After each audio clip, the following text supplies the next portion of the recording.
So that way, lots of culture, pig meat is a really dirty meat thing. In Tibet too, lots of people don't eat pig, pork. They said impure meat because pig eat everything, So I think that's one of the animals to eat everything is maybe pig, whatever comes eat. So that way they say is because of pig have this discrimination of, oh, this is good to eat, this is not good to eat. Rest of the species, they have this discrimination of some eat something but they don't eat other one, some eat this one but they don't eat that one, but pig eat everything. So that reason there's a true truth, mean the absolute truth, beyond the discussion of a dualistic conceptual of a kind of a like a good bad samsara nirvana, and beyond that one, that way is called the absolute truth. Absolutely, cannot distinguish anything good or bad. Everything's a one taste. But this is all, we have this label of a good, bad, samsara, nirvana. This all the dualistic mind is come from the delusion. We diluted. Our mind is totally diluted, confusion. Because of this confusion and delusion created this all discrimination. Because of this discrimination, then we created the attachment aversions. If we don't have this confusion or delusion, we never have attachment aversion. If we don't have attachment aversion, we will never engage in all those heavy negative karma. Once you're not engaging in negative karma, you don't have consequences of suffering. You are free. So we're not free from the suffering. Why? Because we're continually creating the cause of suffering. Sometimes we think that want to be free from suffering, and think that action make you free from suffering, like a war, for example. Fighting. You think that fighting make you freedom, but fighting created more enemies. So if you really want to defeat, that's in the meditation. Lots of people think the meditation is just keep quiet. Meditation is not just keep quiet. Meditation have two sides. One is called the equipoise meditation. Equipoise meditation mean that you have to focus on certain things. But also same time, because you cannot stay 24 hours on that stage. Make sense? You have to do other things, including keeping job, including go to eat, including all lots of work there to do. They call the post meditation. So how you handling at the post meditation, that's really make difference. So at the post meditation, how to deal, that is really important. But lots of people don't talk about that. So then we think that like some people think that I'm angry, I deserve to be angry. Angry is my right, because this person and this is doing for me, this did this. I mean, that person doing to whatever they did, that is their karma. But when you get angry, you're involved. Like last night I mentioned, until it accepts yourself, it not become your. Prasad, what called that? Package. When you sign, it's become your. If you're not signed, it's not your. So you sign it every day, all those, accept it. Yes, I accept this one. I want this one. Then the response is become, like a, sadness or angry or jealousy or all those emotions. And that emotion is only harm ourselves. Like sometimes you get angry, you have no idea that person have no or not. But you know yourself that you are angry, and that angry make you really uncomfortable. Make sense? So our main goal is this relative absolute truth. In the Buddhism, really our main goal is how to get this absolute truth. Sometimes we call the non-duality. One-testness. In the Mahamudra, it's called the one-testness. In the middle way, it's called the non-dual. That is the main goal. Why we need that one? Because we are in the samsara. The samsara is caused by this dualistic conceptual. That is the samsara. Because long as we have this dualistic conception, we will never be escaped from the suffering. Always be the suffering there. So our aim is free from suffering. How to get that one is by meditating on the non-duality.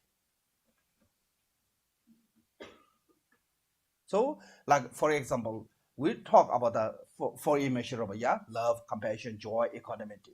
Everybody talk. Every religion talk about the universal love. Every religion talk compassion, but nobody talk equanimity.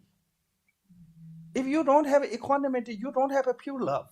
Your love is always a mixture with the desire, attachment. So you need the equanimity. Once you have equanimity, your love is pure. So I think that way, why we mention in this true truth, you see, because without the understanding of the relative truth, you cannot understand the absolute truth.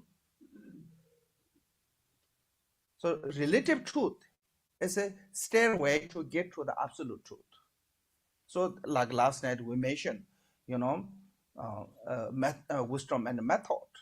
Need a method to reach to the wisdom. But once you reach to the wisdom, the method is no need. So you have to let go of the method. So that's called the Zen. But if you let go before reach there, you fall down. So without a method, if you just only rely on the wisdom, it's also not get anywhere. Right. So these two are really necessary, both. So the true truth, relative truth, and absolute truth, both are necessary for the until we reach to the basically we can say at the 8th bhumi, and even the 8th bhumi bodhisattva still they need relative truth. To until we truly become a Buddhahood, this two is always be necessary. That way it's called the true truth. In the Buddhism, always talk about Buddha, always talk about this truth. So both are correct, not mistake. Because sometimes we said conventional truth is not real. It's real.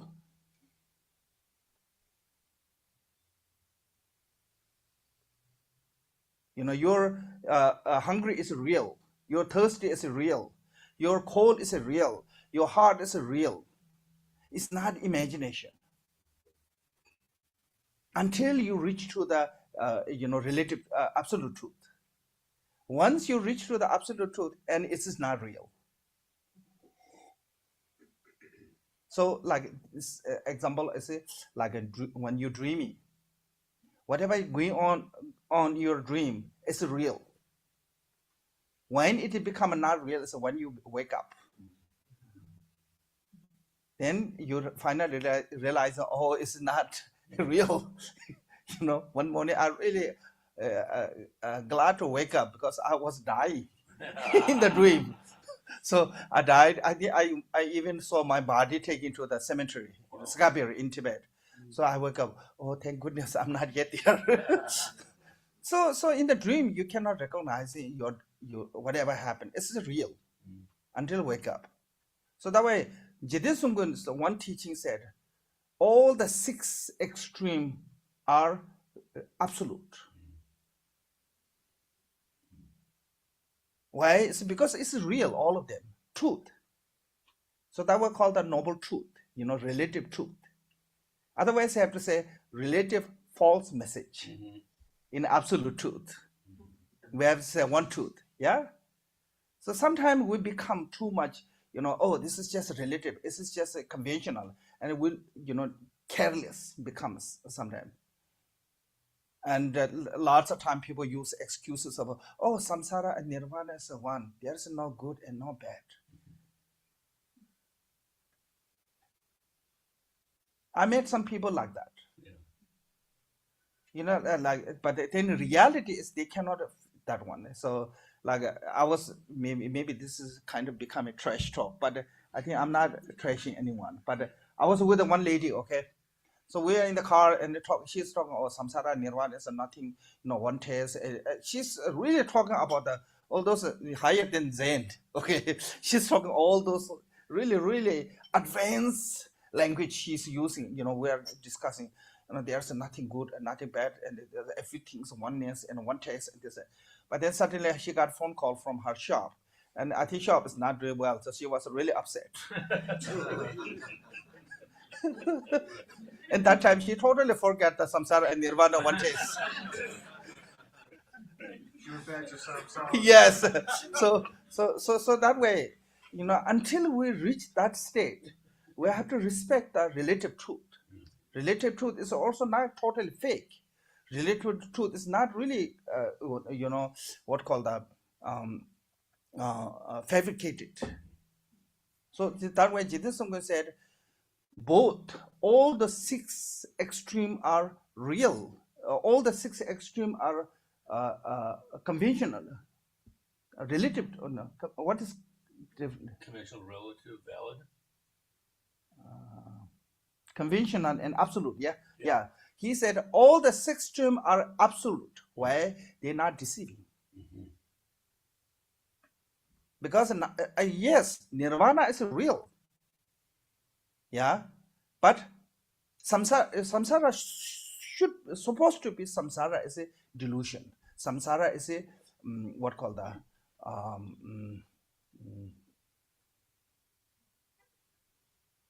experience is opposite. Allah.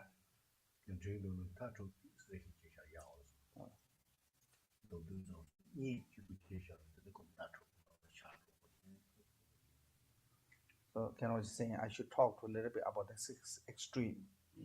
So there's Buddha in the sutra talk about the 6 extreme. 6 extreme is talking about the 6 boundary, this or that. So one is a conventional truth, one is a relative truth. One is a beyond the explanation, beyond the word, beyond meaning of the thought. Something says something, but the meaning is different. But some, whatever say it is, there are no other hidden meaning. That's this two. And one is called the literally, one is that non-literally. So this is called the 6 extreme. I think we Tibetan call the Thatu. There's another word for that. So normally what we say is a conventional is not real, absolute is real. Okay, word thought that beyond the different meaning is not real, and thought directly meaning is real, and literally is a real, and non-literal is not real. I mean, normally said that one. Make sense? So this is like English. You call the what called? Like people say things that not real, but you say something, but say like one bad one said, "Oh, wonderful." Sarcasm.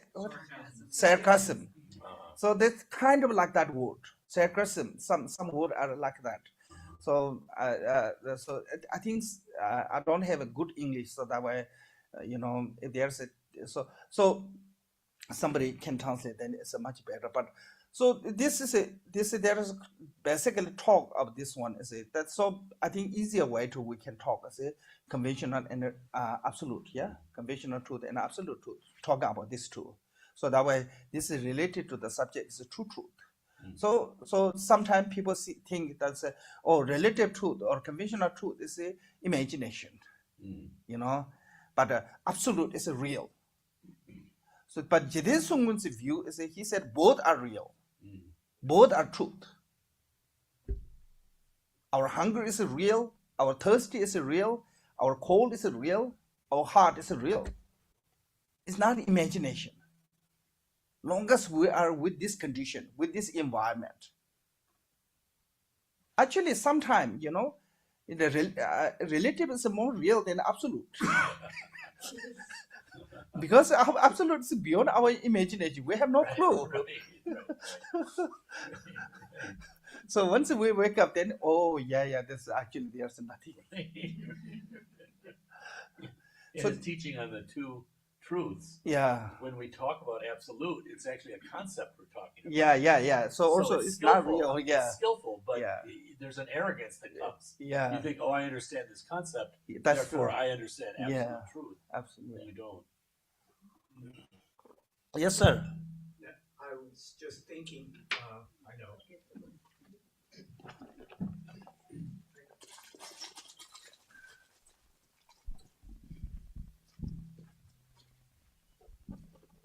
For those of us who love words, not that much. I was thinking if it's not maybe paradoxical instead of sarcastic. Okay. See, I have a really hard time to finding the right vocabulary. You know. Yeah, me too. But I would, No, that way I'm saying I really appreciate whatever you say. Because sarcasm then for me puts it in a place where you don't have to take it as being necessarily so. But when it's paradoxical, then it exists within possibility. Okay. That's all. Okay. Thank you. Yeah. So whatever the Lama said, that one. I just said in the amen.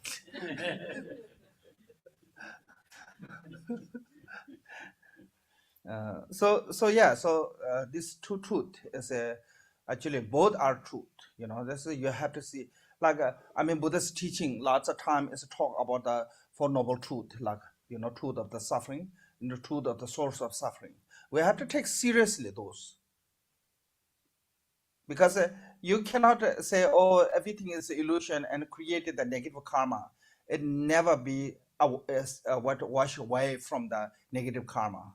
Jidesungun, so one of the word in the Gongchik said, if created the karma that can reborn to the lower realm, even the 10th woman Bodhisattva have to face that one. 10th woman Bodhisattva will never do that one. But if there's hypothetically, so there's nobody have a special permission. No one can give the special permission to become negative to non-negative. One time, Khenpo Rinpoche went to Tibet, and there one guy, he took the vow of not drinking. I think, not drinking from some lama. So he really wanted to drink. So he came to see Khenpo Rinpoche, said, please give me the permission or take my vow back, and that I'll allow to drink. And Khenpo Rinpoche said, I cannot give you that permission. Because no matter what, even I say, I take back, but you are negative, I cannot take away. And another one is a Jidisumgun, so one quote is, I really like this one. It says, it doesn't matter if you have a vow or not. Downfall is always the same. Because sometimes, like especially Asian culture, like when monk do something, they say, oh, you are monk, shouldn't do, you're not allowed to do those things. But the lay people do, they say, oh, it's okay. They have that kind of belief. So like it seems like the lay people have allowing, not become a negative. But when monk do, it's not allowing, and then when it become a negative. It's not true. So law of karma is a mode of abiding. It's just naturally it is. There is Buddha not created this rule and regulation. He just realizing what it is, then he shared to us. It's not Buddha said like a wisdom, Buddha is a more kind of like a, awareness. Buddha have aware of what is things, what is right, what is wrong. We don't have that awareness. That's why Buddha shared this to us. Because Buddha himself said, even my word is not correct, you can say no. You can reject. With the logical, with the reason, not like with a ball head. Bull? Bullhead? Yeah, Tibetan we call the ball head. Some people never listen, you cannot explain anything. So that is called the bull head, we said. So so even Buddha himself said, don't just listen, don't just follow because I said. You have to truly examine it. If that's a common sense, you can follow. If it's not common sense, even my word you can reject. So that is showing us a Buddha taught about the reality, what it is. So in the Buddhism, we'll talk about the 5 precepts. You know, it's not Buddhism as just alone. Any country, if you break that 5 precepts, it's illegal. I don't think so. Any country, law-abiding country. I mean that some country have no law. Then it's different. You know, one person can make whatever he or she want. But if there's a law-abiding country, people following to the law, you know, constitution. Any constitution, you're not going to see it's okay to engage in the 10 non-virtue. I mean, in the Buddhism, you call the 5 precepts: killing, sexual misconduct, stealing, lying, intoxicant. If you do any of those in America, you will end up in the jail. Truth is, that nothing have to do with the Buddhism. So that way Buddha give a teaching on what it is. So that way it's relatively they are truth. That way everyone can see that truth is. That reason anywhere you go, any culture, any continent, it's not good. Why is it not good? Truth. It's not religion kind of like a, you know, punishment. Because sometimes people think that karma is a kind of like religion punishment. Karma is actually talking about the action. Whatever action have reaction. Whatever action will put the consequences. So this true truth, as a relative truth and absolute truth, is always a bit truth. Doesn't matter. You believe or not, you know, you are Buddhism or non-Buddhism. It's just like a you know, no different, not make different of the your background or your culture or your belief, then you know, not a different outcome. Otherwise, it's not fair for the Buddhism. You know, Buddhism not allowed to do lots of things, but other religion also okay. You know, only Buddhism become a non-virtue. Then you shouldn't be Buddhism. Because you don't want to be engaged in the non-virtue. So am I karma? huh? I am karma, You are a result of karma. but every day is karma. Yeah, consequence. You are consequences. Your past life and your parents' consequences is you. Now, whatever you're doing is karma. That's what I mean. That's what I was thinking. Yeah, you are not karma. Whatever you're doing is karma. You are the consequences of from the past. Okay, so that's enough for the true truth. So we try to go through the text. In the text, we added some are not part of the Vajrayogini, but we have this opening prayer called the Refuge and Generation. So altruistic motivations. This is it. Altruistic motivation, you see few different. First one said, all mother sentient beings limitless as a space. When altruistic, you have to be your intention, who you want to help is every sentient being. You cannot eliminate one beings. You know, then it's not complete.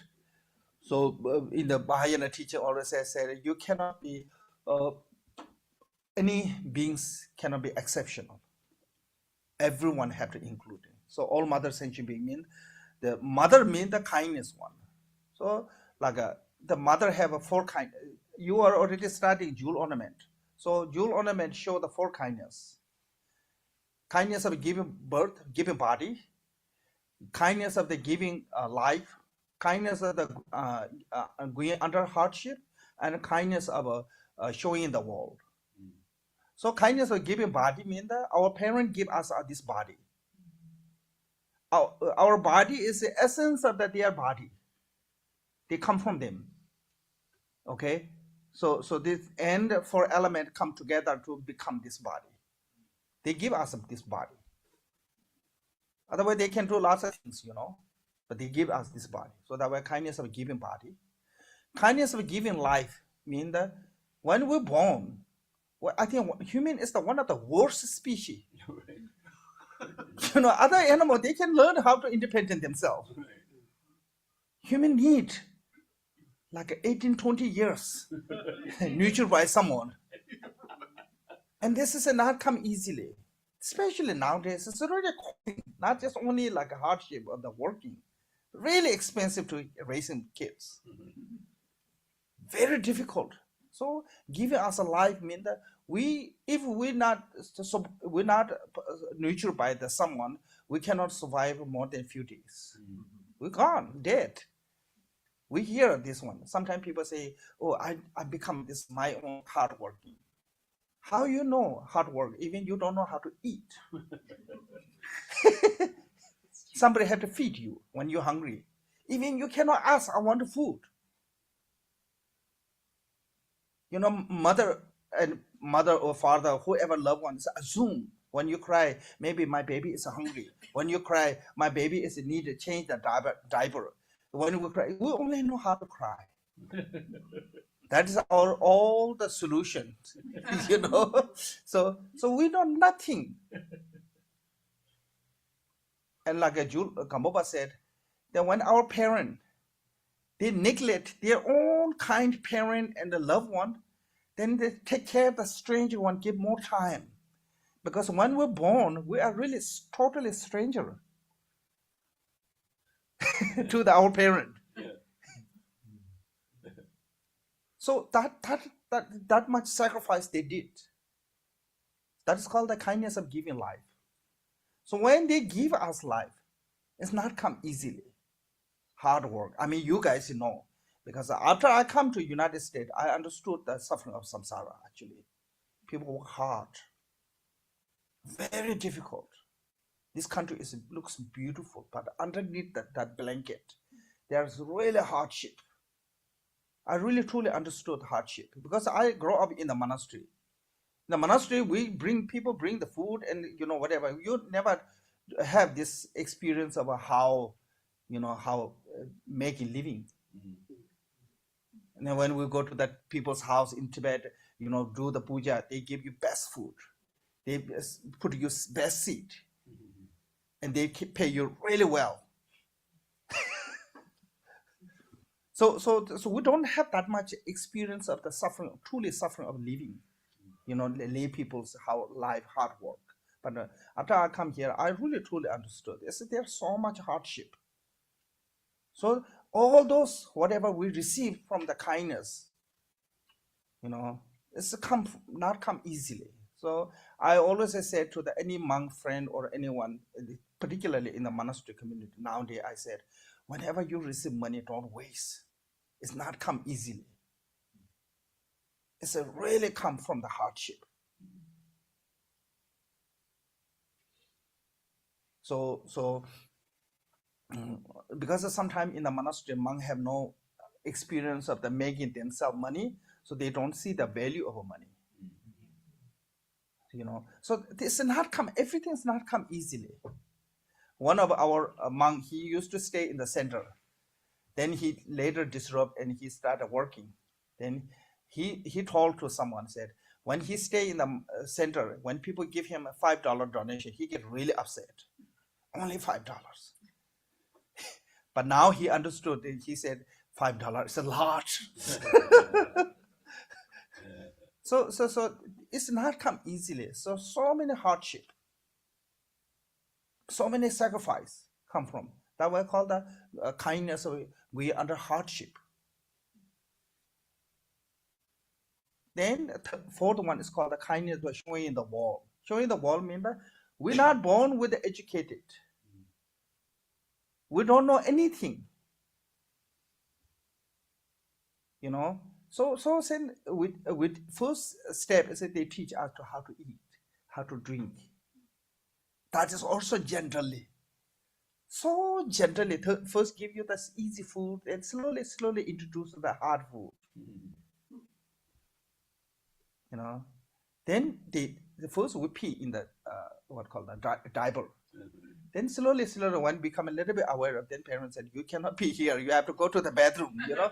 I mean, those kind of small things it teach you how to take step, how to say mom, how to say dad. We born no education and become this one. It's people, not just only your parents, many people put hardship to make you this adult, educated, independent one. So this is many people involved to who we become. So that way we have to think all their hardship, all their kindness. So now, once you remember the kindness, you have a responsibility of repaying the kindness. If you receive someone say, favor, you have to repay the kindness. If you don't do, you are bad people, bad person, even in the mundane way. Yeah, so this is our responsibility of the repay the kindness. How to repay the kindness? Best way to repay the kindness through the Dharma. But Rinpoche said, even you take your parent carrying on the back and do the circumambulation of the whole earth 3 times, you cannot repay the kindness. I mean, who can do that one? You know, if somebody did, whole register town circulation by carrying their parent, I think people will talk, wow, the son or daughter is so wonderful in doing that one, you know. So whole earth is forget about it. So Bhattacharya Rinpoche said, even you make the 3 round on the earth, but carrying your parent back, you cannot repay the kindness. But through the Dharma, you can repay the kindness. Why? Because the Dharma can give them ultimate happiness. You not just only yourself. Through the Dharma's benefit, so you can benefit all those, everyone who involve, who support you. So sometimes when come to the like wife or husband to the center, and the other ones not believe or they don't do that. Some people say, oh, I wish my husband do some more Dharma, but he not have interest. I always said, you are doing both of you. Half of your whatever you do is goes to him or her. Because his and her support, you cannot come here all time. So that is we have to show the kindness. So that is what is mother mean. This is not just talking about the mother who gave you the birth. So mother means that somebody is really kind. So how do you repay the kindness? Now you have to repay through the Dharma. Then when saying mother sentient beings, means especially those enemies who hate me, obstruct who harm me. Those have to be more emphasizing. Why? Because if you cannot think about them, you will not have equanimity. If you don't have equanimity, your love is becoming attachment. Your compassion is just become sympathy. Also, you never have compassion, actually, if you don't have love. I can give you one example. If your loved one in outside here right now, in the cold weather, really like freezing, you will never stay here, relax. How many homeless in there? You see them, you see they are suffering, but after you pass that one, you forget. Because you don't have love, that way you have no compassion, actually. At the moment, you have feel of sympathy, but that's not compassion. Compassion means that you want to be them free from suffering. So you will do anything. If you love someone, you will do anything to try to make them free from suffering. So first you have to build this love, loving kindness. Then you will have a compassion. Make sense? So that way, so if you cannot love to your enemy, now this is the really tricky part. Sometimes people think loving enemies mean the support of their behavior. support of their bad attitude. It's not that one. You can give them punishment. That is come from the love. Like if somebody really care about you, when you do something mistake, they will yell you. That's come from the love. When they don't care about you, whatever you do, say, wow, you're wonderful. So when I go to sometimes school, I also say to the kids, if teacher is really trap you, you're kind of like hard on you, that means that teacher really care about you. Then no matter what you make mistake, teacher say, oh, you are wonderful, this, that means the teacher have no responsibility of becoming you good person. Make sense? Like, I mean, when I was a kid, I have really rough uncle. The rough means like a kind of like in the monastery, he gave me the more punishment than anyone else. One morning, I couldn't memorize in one page. He gave me the 2-hour lecture in front of everyone.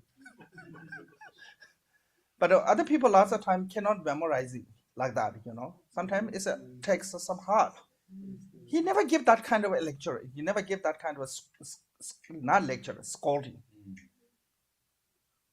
Scold? Yell. Yeah. 2 hours. So I just said, okay.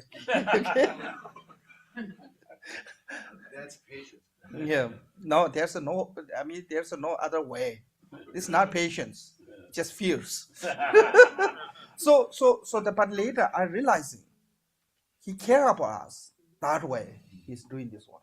So that way, when we're saying is an enemy, some people saying, oh, I don't want to give them reward of being kindness to them by being evil. I don't want to give the evil support. I don't want to give to the evil kindness. No, you have to give them punishment. Even Buddha gave them punishment. How? By performing the wrathful. Yeah, wrathful is come from the compassion. Our wrathful is come from anger. Buddha's wrathful is come from the compassion. So that way, even the enemies, even somebody hate you, you need to never let go of your care. So you have to include them too. Those who create an obstacle on my path to liberation and omniscience, may they experience happiness, free from suffering, and swiftly attain the precious, unsurpassed, perfect, complete enlightenment. This is talking about the Buddhahood. So your intention is a need like that one. You need intention is like a measurable intention that I want to become this one. I want to leader to the every sentient being.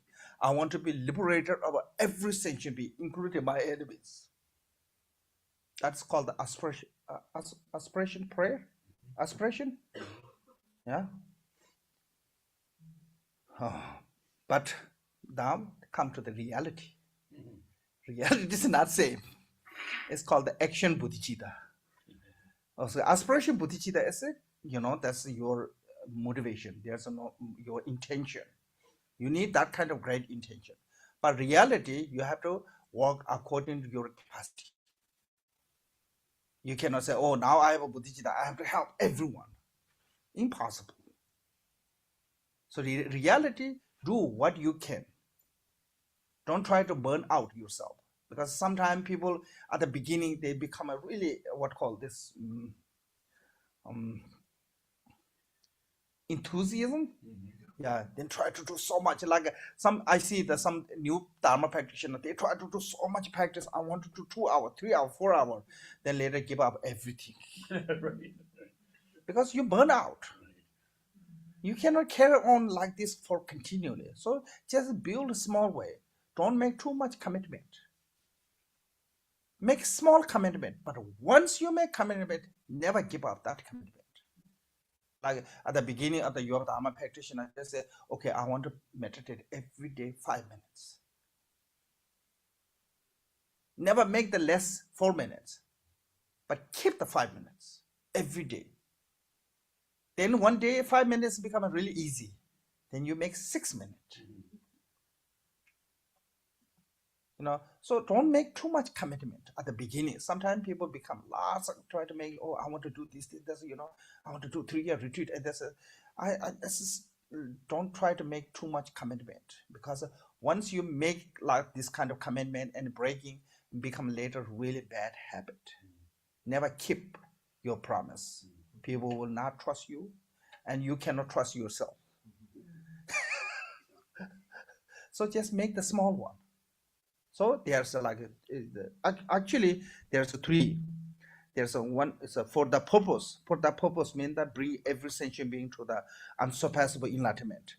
Until I attain the Buddhahood, I will apply my body, speech, mind to the virtue. This is the great one. But everyone cannot be like that. Everyone cannot be dedicated whole, until you become a Buddhahood. But some people less than that. It's okay. They said, until death, I will apply my body, speech, and mind and the virtue. Okay, forget about that until enlightenment. But this life, I will dedicate it. That is also a great one. But some people even cannot do that one. It's okay. Then said, from today until this time tomorrow, one day. Even you cannot do one day, just say, okay, 1 hour, I'm going to do that one. Even you cannot do 1 hour. It's okay. I'm going to do 5 minutes, 10 minutes. Just start from the small one. So this one is order is come because of the one great, one medium, one small. But start from the small one. Every time when you want to do something newly, start from the small one. If you start from the big one, it will go down easily. Once you go down, never pick up. Never keep up, because the Dharma is not about the doing, it's a continuing, it's the most important. Because sometimes people do a short time, there's so much. Then after that, they get bored or burn out, they give up everything.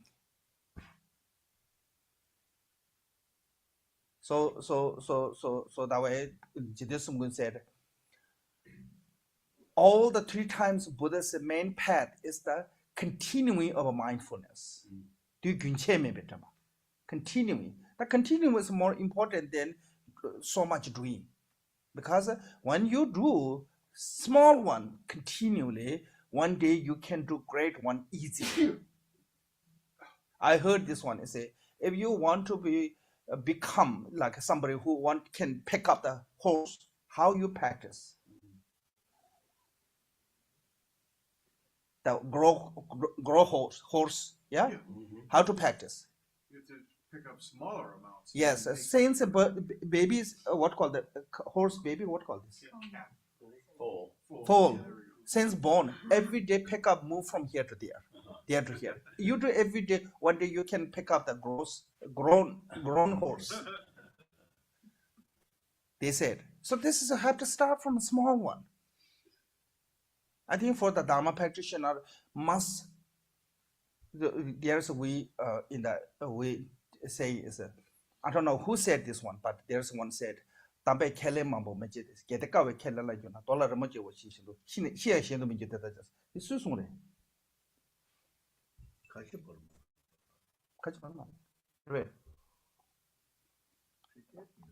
There's one Tibetan said, I forgot now who said this one, but said, holy beings cannot make too much commitment. But once make that one, even the risk of their life did not give up. So I think best way to you become successful Dharma practitioner, don't start big way, start small way. Even the meditation, they said, when you meditate, do the short one, but do many times. If you try to do long one, you sometimes say, oh, I can meditate straightly 2 hours. Definitely you go to the totally, agitation or dullness. It's really difficult to go 2 hours with mindfulness, with awareness. So that way, it's like there's some exceptional, like last night I mentioned, some people really exceptional. Why? Because they have done many lifetime. So for them, everything is easy. Those are exceptional. We're not talking about this one. We're talking about that generally. Generally, start small. Then once you become this familiar easier, then you do the great.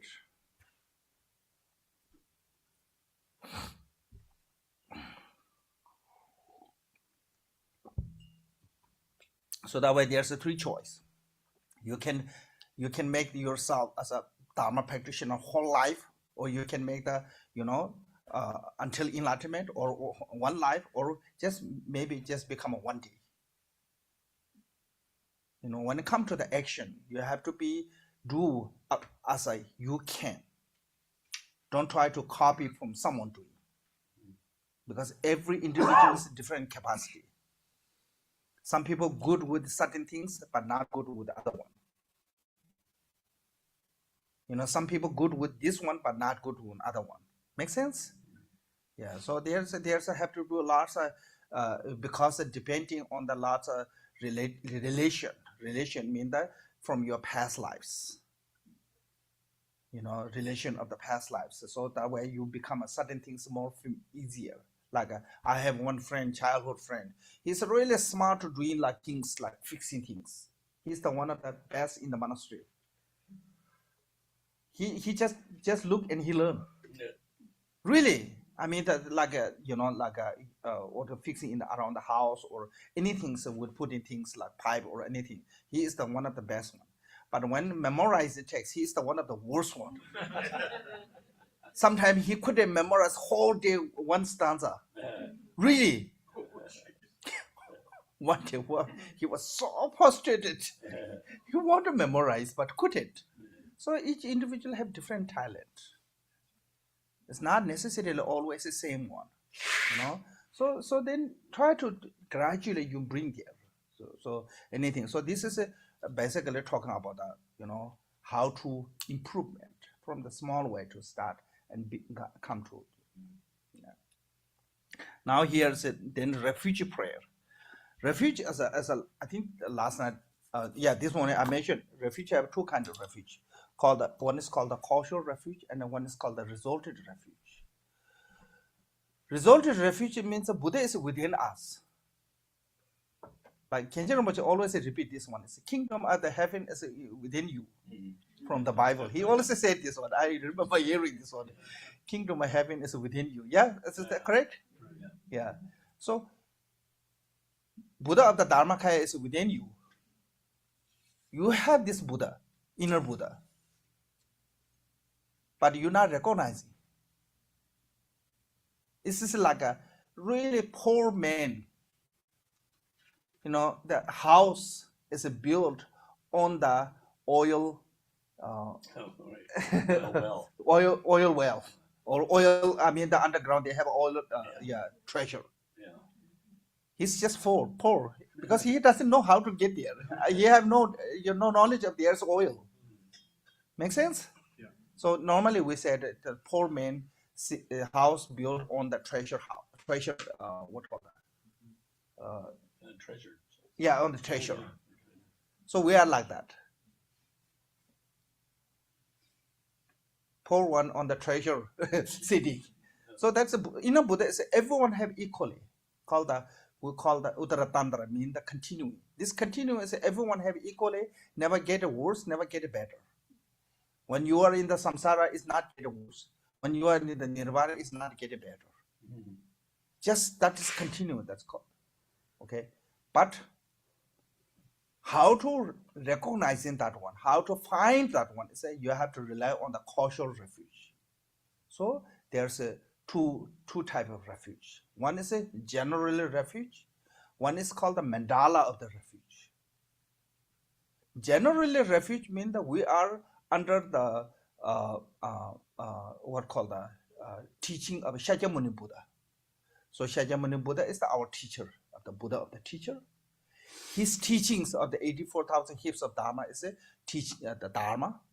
And all the Sangha following from him to until now, all those our Guru, they are Sangha. This is called the causal refuge of the general refuge.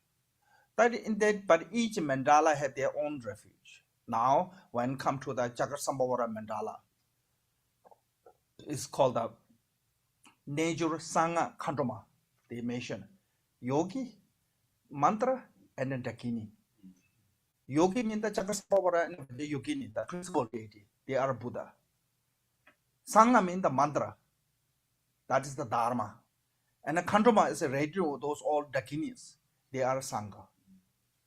So why now, why we in the lots of times say is once you take refuge to one Buddha, you cannot take to the refuge to the other. You know, and also sometimes said, oh, one time two Buddha not come, Buddha as a teacher. So what is different is one generally when we take a refuge, we have to take refuge to Buddha as a Shakyamuni. We have to take refuge as Dharma as a his teaching. We have to take refuge as a Sangha as a his follower, human, you know, mostly is human or non-human disciples. But when we practicing Chakasambhavara, we're no longer here. We are different place. In that place, who is the teacher? Chakasambhavara is the teacher. Shakyamuni Buddha is no longer there. We're no longer in the Shakyamuni Buddha's pure land. We are Chakasambhavara's mandala. That way, when it comes to the each mandala, they have their own refuge. So you have to take as a principal deity that as a teacher. Like if you practice in Tara, Tara is the teacher. Tara's mantra is the teachings. And all the retinue of the Tara is a Sangha. So here, nature Sangha Khandama is in the Chakasambhavara mandala. Nature means the yogi and yogini of the principle of the Chakasambhavara and Vajrayogini. They are the Buddha. Sangha means all the mantra, like seed syllable. You know, there's a Chakasambhavara have 4 mantra called the Julaka 4 mantra. Root mantra, essence mantra, very essence mantra, and armor mantra. They call the 4 Julaka 4 mantra. They are the Dharma. And all the retinue, you know, Dakini, they are the Sangha. So, because we're no longer in this place, we transform our place as a Chakasambhavara mandala. We are totally different universe when we meditate on that particular deity. So Chakasambhavara Pure Land, we don't have a name, but if you practice in Tara, you are in the Yulukubi Pure Land. If you practice in Amitabha, you are in the Amitabha Pure Land. If you, you know, so it's each Buddha have their own Pure Land. You are already there when you practice in that mandala. So in that Pure Land, Shakyamuni Buddha is not teacher. Make sense? Yeah. So that way it's not contradictory your practice. So each mandala have their own principle of deities. They are the 3 jewels. So in this is belong to the Chakasambhavara mandala. So Chakasambhavara and Vajrayogini is the Buddha, the teacher, and all their mantra, 4 jewel like a mantra is the Dharma, and all the retinue of the Dakini are the Sangha. So there's a 2 way of taking refuge at the cautious refuge. By relying on this cautious refuge, one day you recognize your own nature of mind. That is the resulted refuge. So when it comes to the resulted refuge, mind naturally free from defilement is the Buddha. Our mind is naturally pure. That is Buddha. And that purity of the mind is never change. The never change is the Dharma, that truth, called the Satta Dharma. You know, no matter who comes, no matter what the advanced wisdom comes, no one can contradict with the Buddha's teachings. No one can prove that Buddha was wrong. You know, even the Western, really, really highly intelligent scholar, they cannot prove that Buddha's teaching was mistake. Have you heard anyone say it like that? No. Because Buddha taught the truth. The truth never change. Doesn't matter where go, never change. One of the Tibetan scholars said, even Buddhism and science walk by handing or holding hand, side by side. Buddhism run and science will fall down. Buddhism, science even not reach to the heart of the Buddhist wisdom. Truth is. So this is not because we are Buddhism that way I say, oh, Buddha is only truth. I said, logically. Common sensely, Buddha's teaching, no one can prove that he was a mistake. Only sometimes people misunderstand. Then they said, oh, Buddha's mistake. Like one time I was talking to the Morgan, in the West Virginia, Morgantown, called the Unitary Church group of people. I talk.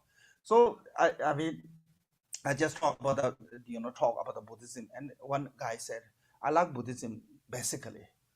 But my problem is that Buddhism is becoming ain't nothing. Becoming what? Ain't nothing. Nothing. Yeah, ain't become nothing. And. Yeah. And is nothing. Yeah.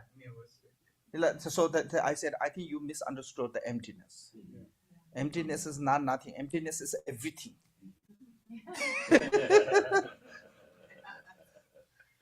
Like in the Sanskrit called the Shune. Without the Shune, there's only 9 number. Because of the Shune, there's countless number. Make sense? Yeah. So because of the emptiness, everything's function. If there's no emptiness, there's no hope, no function. Yeah. So I said, you misunderstood about the emptiness. It's not talking about the nothing. It's talking about the everything. Everything is a part of the emptiness.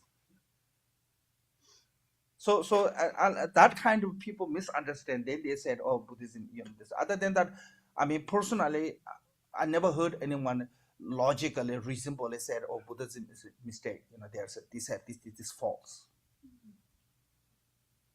Buddhist teachings. And so that way, that's called your nature of mind, which never change. The nature itself never change. That is Dharma.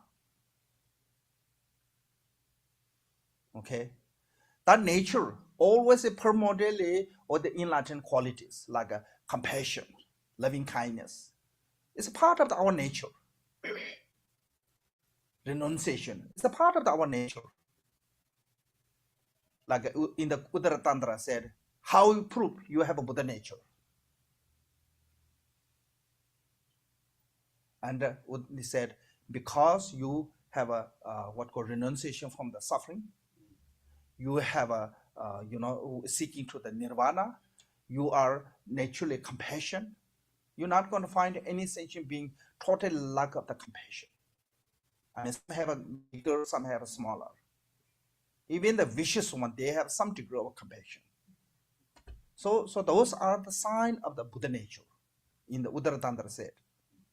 So that way, we have those all qualities in the enlightened quality of the mind.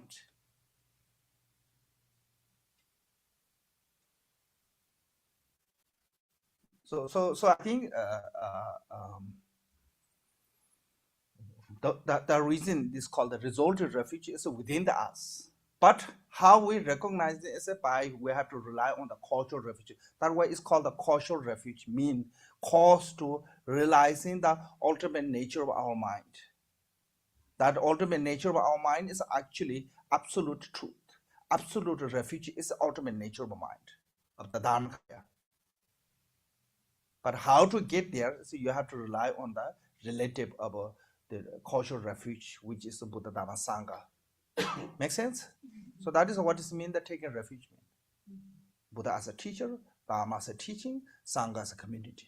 And each universe, they have a different Buddha. In our universe, or our this Pure Land, whatever we call, Shakyamuni Buddha is in this era.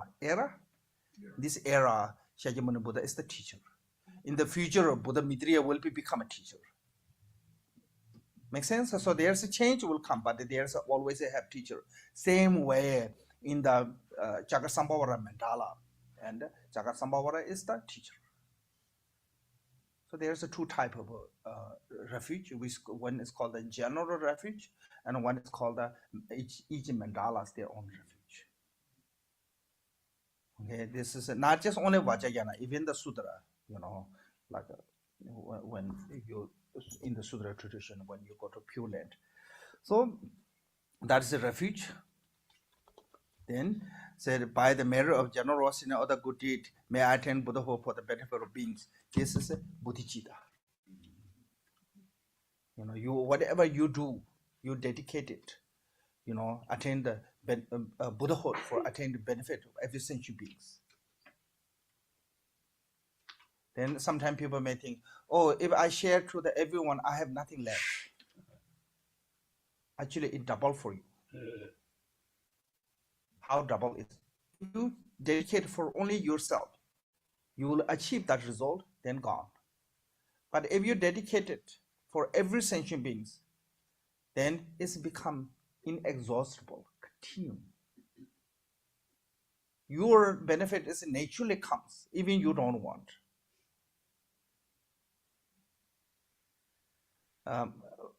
When my uncle was young, two of them went to different region to learn the meditation, or they received teaching from the one great retreat master.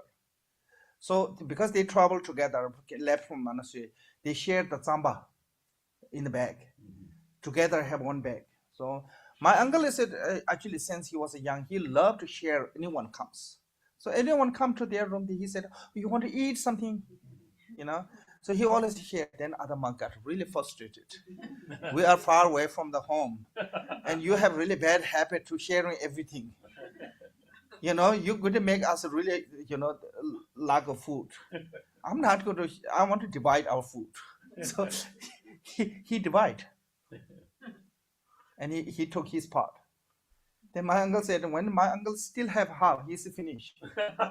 Because when you share to other, the other also share to you too, So that is showing us that when you give, you receive. So that way, more you do for other, more you benefit actually. So this one is I'll call that. Then last one is for immeasurable. Now, what is the love? Because normally people have a love with some kind of warm feeling. Oh, what I feel, this is my love.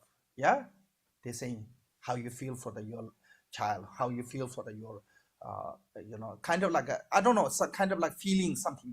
They think that is the love. But in the Buddhism, love is totally different. Love is more like responsibility. So here is all mother sentient beings, limitless space, have happiness and cause of happiness. This is what love means. You want them to be happy.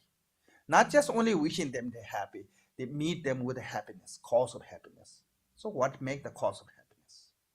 Virtue. Because by your wishing, they not become happy. You cannot give them happiness. It's not a piece of cake to share. Happiness is a result of emotion.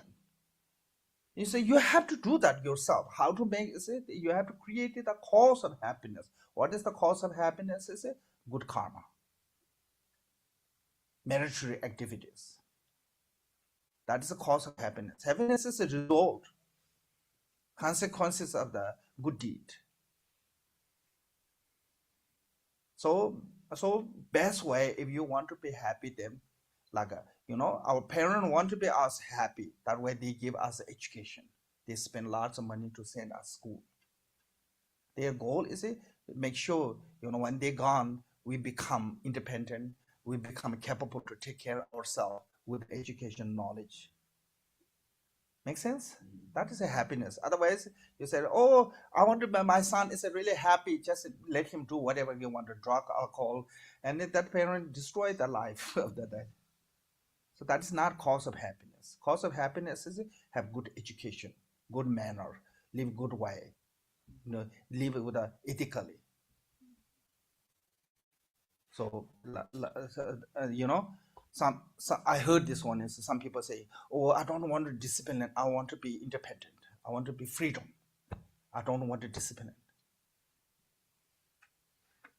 So I guarantee, if you're not disciplined, your freedom will be really a small room. Yeah. So more you discipline, you get better freedom.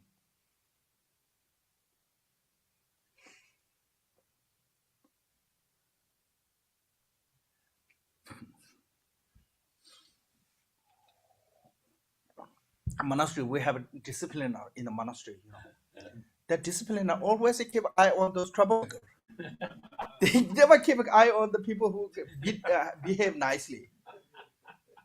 Sometimes those, always behave nicely. Then when they make a small mistake, nobody noticing.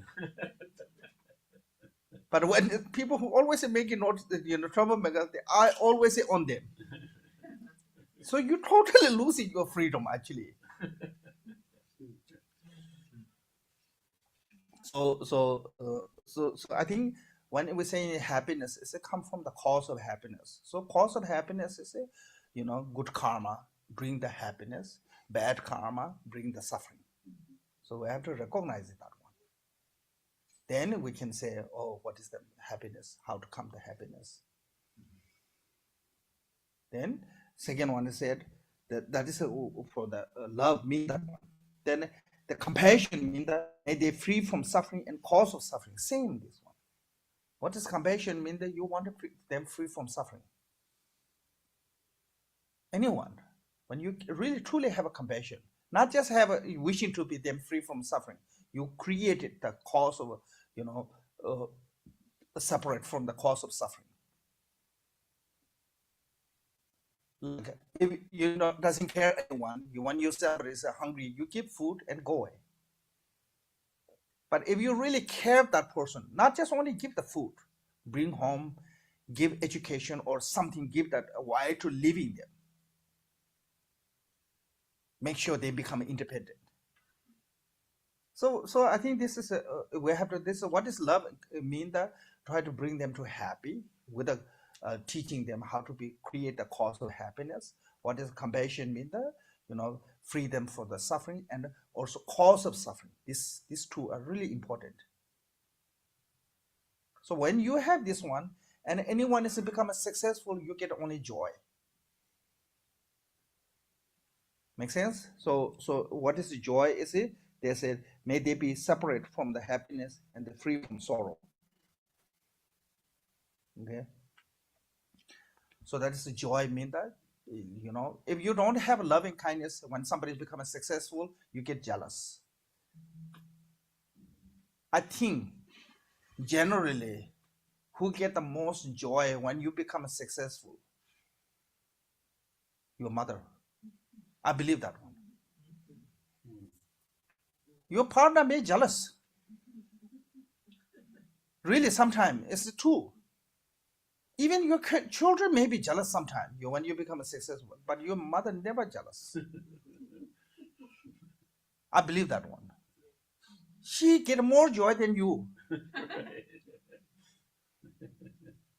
Because her love is immeasurable. That way, whenever you are suffering, she suffer more. Whenever you succeed, she joy more. Then I heard this, someone said, until I had my own child, I never understood when my mom said, I love you.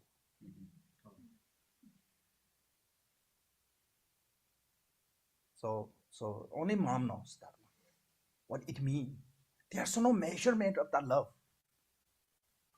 That is called the immeasurable. No one can measure that love. Mom can do anything. I saw one, YouTube video, like a child fall down in the tiger cage. Mom jumped there. No hesitation. That is come from the immeasurable love.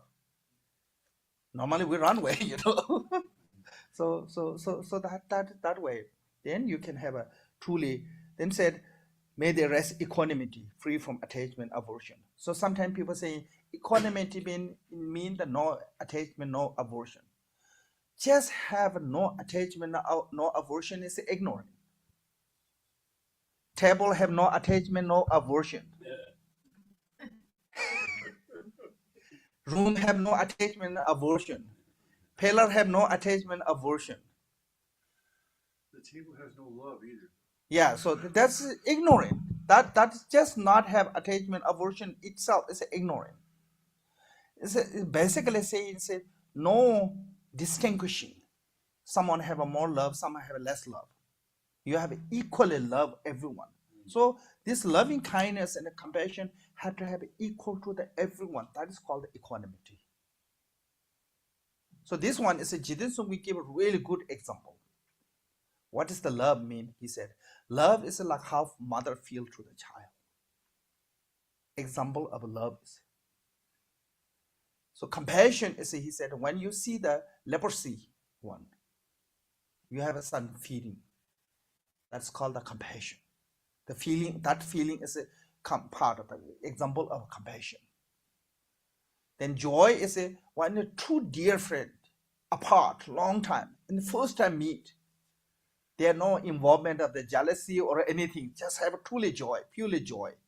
He said that is the true joy. And but equanimity, he said, equanimity is between the sleep and awake. I think this is talking about a more like a ultimate nature of equanimity. But relatively, equanimity means that love, how you feel, is have to be equal to the everyone. So this is this one's example. You have to take break. La. So. Khenpo, which one was love again? Jikatsungan said love. Love is like a mother how feel to child. Mother's. Yeah, mother's feeling to the child is an example of a love. So the compassion is when you see the leprosy one. Someone is caught really bad disease. Even you don't know, you can have compassion. And joy is when two dear friend meet first time after a long time. That's called the joy. And equanimity is, he said, between the sleep and awake. Yeah.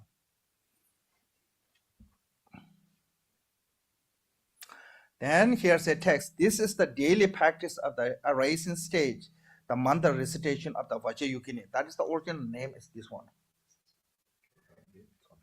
La. So that he said I have to stop here. Yes, boss. Okay, short break. Enjoying tea and coffee there. Om Bhajam Sadhu Samaya Manobalaya Bendra Sadhu Dinamva Dirjana Memba Sudo Kaya Memba Subo Kaya Memba Anorado Memba Sawa Siddhi Membra Sawa Kama Susame Sisam Shriyam Kuru Ha ha ha ha boy Bhagavan Savatadam Gadam Bezam Mame Bezam Bezam Bhava Ma Samaya Sadhu. So who's this prayer for like who's? Okay, after consequence and you just you can break. Tara, I please. request Khenpo.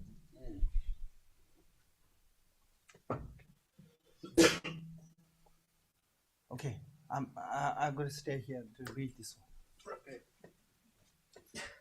But let's see. How many stages?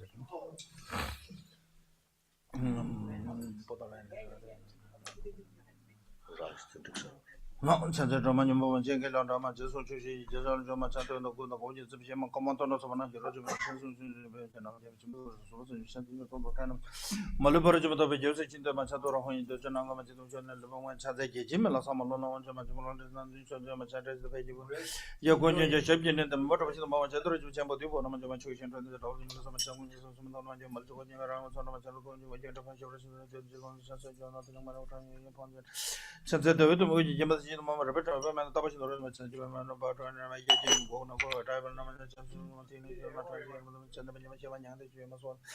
Chanjakuna Kuroka, Namanya, Yijunga, Ramanya Chaturim, the Hunam, Ramdar, the Jason, Yama Chanlas on our Janamataran, Samachala, and Javal Chanza Yamato, Jebi Jim, or some Haranjuration, Machadis, on Govishio, and the Madonna, Savang and Jituba, the Chanzo one, and you should judge your Matar. Omandare to the Somdare to the Somdare to the Somdare. Omandare to the Somdare to the Somdare to the Somdare to the Somdare. Omandare to dare to som dare to som. Cho Juna Shiba Sanja the Jesus of the Jetala Constitution and Gata the message in Minami Yangal the Salamashi of the Javan and Yangal Jida to the Orishab to Tentin and Kichi Channel Hazard Jesus George Sachu Melan and Mashiba Tamashu Tamashan at Tassin and Sodom almost super did a better is almost Cho Juna Shiba Sanja the Jesus of the Jetala Constitution and Gata the message in Minami Yangal the Salamashi of the Javan and Yangal and the Tamashu Jida to the Orishab to Tentin and Kichi Channel Hazard Jesus George Machine Mashi of the Tamashan at the Tata and Sodom almost super did a better Cho Juna Shiba Sanja the Judges of Batam Jetala Constitution and Gata the message in Minami Yangal the Salamashi of the Javan and Yangal Jeda do the Orishab to Jitan and La Kichi Channel Hazard Mashi of the Tamashu Tamashan and Jeta Sodom almost super did a better is almost super did a better so almost super did a better so Yeta Mahida Borba hit the Kataka the Honda take a unit Macho Yeta Mahida Borba hit the Kataka the Honda take a unit the Mashamana so Yeta Mahida Boy hit the Kataka the Honda take a unit Yeta Mahida Borba hit the Kataka the Honda take a unit the Mashamana so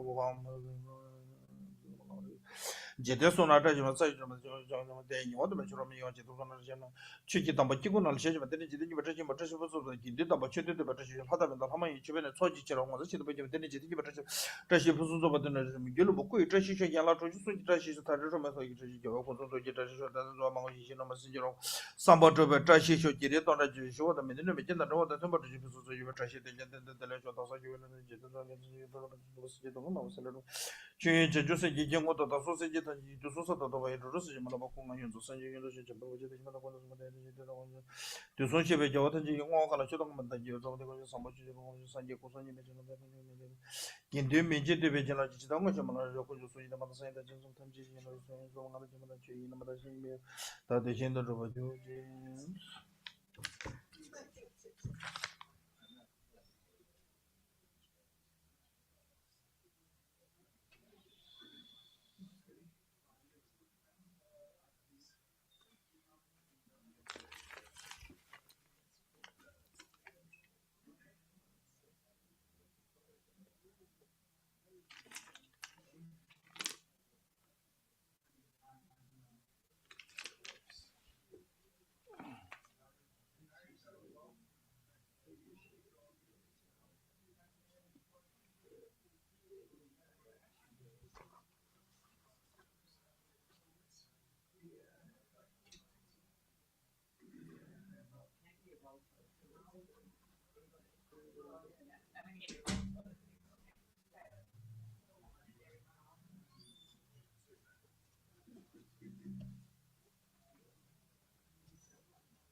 Thank you. You They are going to be mailed to a gentleman in Illinois. okay. He sent us an email and asked. Okay. So thank you so Okay, much. you're welcome.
Now until I'm back, because we have more time.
Very loud.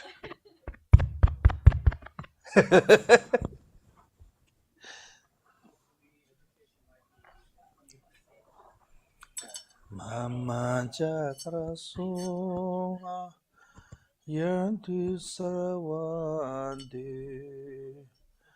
Ranza Ranza Du Mama Du Hum Pe Swaha Mama Du Hum Om Mama Chakra Soha Yadi Saravadi Randa Randa Di Mama Di Hom Pe Sohas Mama Chakra Soha Yadi Saravadi Mama Dhamma Soha Mama Chakra Soha Yadi Saravadi Mama Dhamma Soha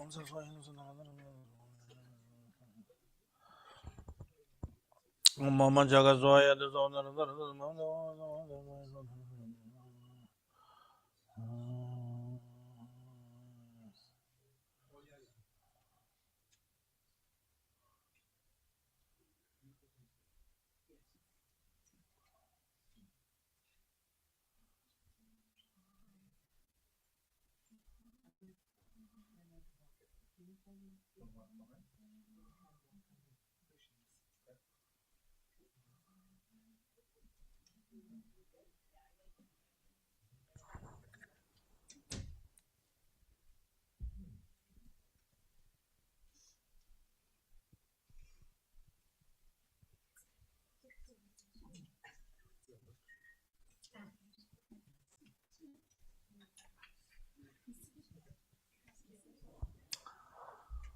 Om Bhajan Sadhu Samaya Mano Balaya Bhajan Sadhu Teno Ba Tisha Teru Membawa Sudo Kayo Membawa Subo Jayo Membawa Anorado Membawa Sawa Siddhi Membraya Sawa Gama Susame Siddham Shriya Guru Ha ha ha ha ho Bhagavan Sawa Tata Gata Bezama Thank you. Zembawa Ma Samaya Sadhu Om Bhajan Sadhu Samaya Mano Balaya Bhajan Sadhu Teno Ba Tishtan Teto Membawa Sodo Kayo Membawa Sobo Kayo Membawa Anorado Membawa Sawa Siddhi Membraya Sawa Kama Suzame Siddham Shriyam Guru Bhagavan Sawa Tata Gata Bedra Mame Beza Beze Bau Ma Samaya Sato As. So this Chakra mandala is actually one of the they say is a quick one of the fast accomplishment. There's a few reasons. They said one, Chakra mandala is Chakra teaching is based on the receiving with the desire ones, desire beings. So now it's particularly our degeneration desire is increasing. So that way is good. The recipient is mostly purpose of the desire beings, strong desire beings, attachment. And the second one is Buddha gave this Chakra mandala empowerment in the top of the Mount Meru, in the 33 god realms. The other teachings, the mandala is dissolved, after giving empowerment, dissolved. But this Chakra mandala is still maintaining in the 33 god realms. So that reason, this is also quicker path responsible. And third one is all the mandalas. If you look the mandalas, main door is facing to the east. And our continent is not on the east. Our continent is south of Mount Meru. But they said Chakra-Sambhavara mandala is actually main gates facing to the south. So those reason they say in Chakra-Sambhavara is a quicker path to the quicker accomplishment. So there's some of those reasons. Yeah. So and of course every deity yoga they have this called preliminary practice and actual practice. And generally in the Kagyu tradition, preliminary is really important, and particularly Jitendra Sungwe emphasizing on the Gongchik, preliminary is a more more profound than actually practice. Reason is more your preliminary practice is good, your actually practice become deeper. I give you one example.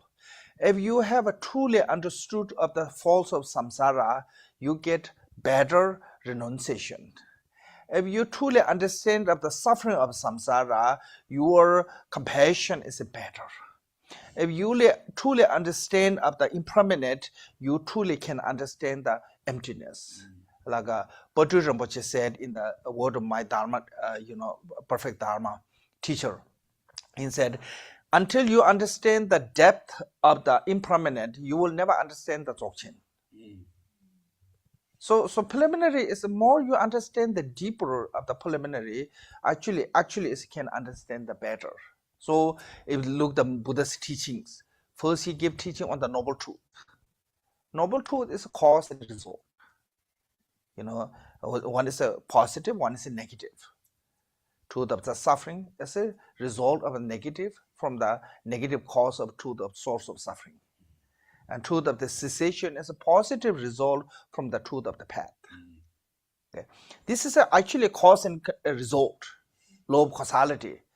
Once you understood that, depth of that, deeper level of that, then you can understand the emptiness. Then what does emptiness mean? You can understand. So that way Buddha gave teaching on the Panjana Paramita after the people who have direct realization of the Four Noble Truth, those followers, the disciples. Then you can truly understand the meaning of the Two Noble Truth. So I think this reason why in the Kagyu tradition, preliminary is really important. So more I think you can deeper, you can get into the preliminary practice and better your actually practice. Like my uncle told me when he was in the retreat, he had to do the preliminary practice few times. The 100,000 one is a few times. Then receive the actually teaching on the Mahamudra. So I think that is showing us why I have to emphasize more deeper. So that way in the Chakra-Sambhavara, generally Chakra-Sambhavara, there's called the common preliminary practice and uncommon preliminary practice. Common preliminary practice is like taking refuge, generating bodhicitta, meditation on the four immeasurable we just talked. Those called the common preliminary practice because it's common to the Mahayana, Vajrayogini, and the Hinayana, or can say Sharvaka vehicle, Patija Buddha vehicle, and Bodhisattva vehicle, common to all of them. So there's particularly refuge and four immeasurable, those are more common to the Sudra and Tantra, common. So that we call the common preliminary practice. Then uncommon preliminary practice is like a Guru Yoga, will of protection, purification through the Vajrasattva.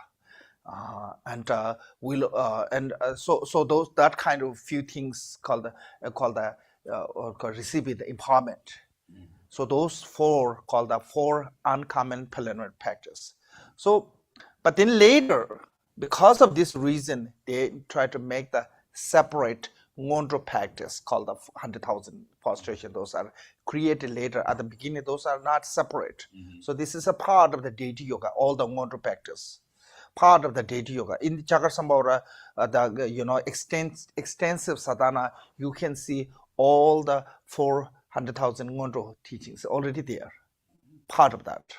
So that way, the Chakra basically there's called three common preliminary practice and 4 uncommon preliminary practice. Why is uncommon? Because it's only Vajrayana. Like a Guru Yoga is really important in the Vajrayana.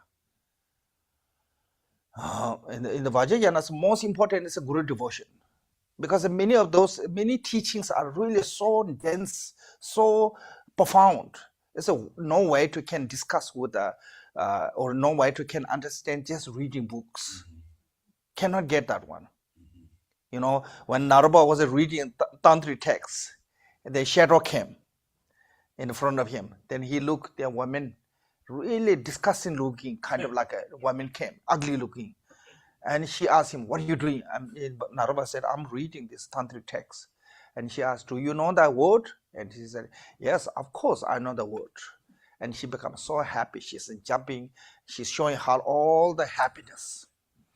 Then she asked, do you know the meaning also? Naropa said, oh, she became really happy. I think she looked at the Dakini. If I said, I know the meaning also, she more happy. Then he said, yes, I know meaning too. Then she was shaking, crying, screaming. And Naropa asked, why you do that one? And she said, you are a scholar. You know the word. But you have no idea the meaning. So you're lying to me. When you said you know the word, no, that's the truth. So I'm happy. But when you said you know the meaning, you're lying to me. So I'm really upset with that. Then Naropa said, okay, then who can teach me the meaning? Then she said, go to see my brother. Who's your brother? Dilupa. So Naropa have no idea where's Dilupa, where he live, and what look like Dilupa. Nobody knows. So he was searching Dilupa, searching. And he was get tired. Then almost give up. So he did the Chakra retreat for like 7 months. Then Chakra deity appearance. And Chakra again said, you need to go to see the Dilupa. Then he was searching. Then at some point he get town, the Chakra and all the Dakini mentioned that, around that town. So he asked everyone, where's Dilupa live? Master Dilupa. Nobody knows. And he's just, there no option. So he said, okay, there's anyone called the Dilupa? And people say, oh yeah, there's one fisherman. He's a beggar, crazy one. He live in behind those walls. I'm sure that smoke coming. He's the burning fish and eating. Then Naropa went, and Dilupa was just exactly he's barbecuing the fish and eating and doing like this, eating fish and doing like this. Then Naropa realizing this is my teacher, because he's mentioned by the Chakra and the Dakini. Otherwise, he never think that this is a teacher. He did prostration and said, please take me under your care, become my teacher. Dilupa said nothing. Walk away. And he went to a tall building, said, if anybody is wishing to follow me and want to be my disciple, they can jump from here. Even he not talking direct to the Naropa. Naropa no hesitate, he just jump. So that is the trust and devotion. You need that kind of trust and devotion to the Guru. That is what Guru devotion means. Sometimes people say one Guru is nice, like a Gachi Rinpoche, so kind, compassionate. They say, oh, I love him, he's so nice. But then when sometimes he give you punishment, then he said, don't do that, then you get upset. That is not Guru devotion. It's just you're kind of using Guru as a toy. Try to find the temporary peace. So Guru devotion is unshakable. You have to see also not just you like a Rinpoche because he's sweet, he's kind. Not that one is a Guru devotion. Guru devotion is you have to see Rinpoche as a truly Buddha. Then you have a true Guru devotion. Then no matter what you will do, whatever Rinpoche say, even your Rinpoche said, okay, just jump from here. You will jump, no hesitation. That's come from the devotion. You need that kind of confident trust to the Guru to understand the Vajrayana. It's not easy to come. Good devotion is. I'm going to jump right now. then I will be in the behind the police car.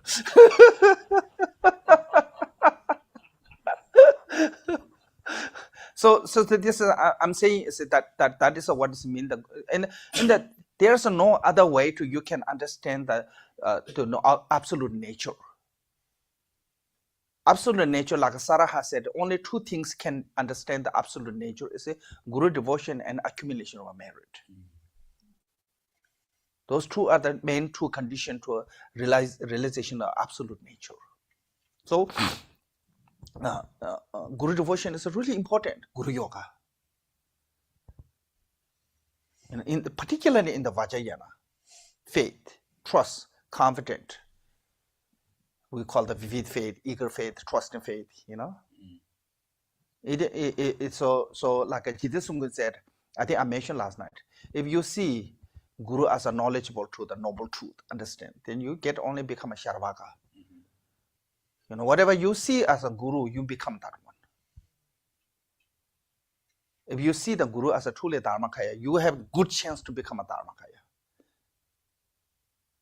So the reason, if you cannot develop the Guru devotion as your current Guru, present Guru, you couldn't see the truly Buddha. It's nothing have to do Guru is Buddha or not. It's you have to do with your negative karma.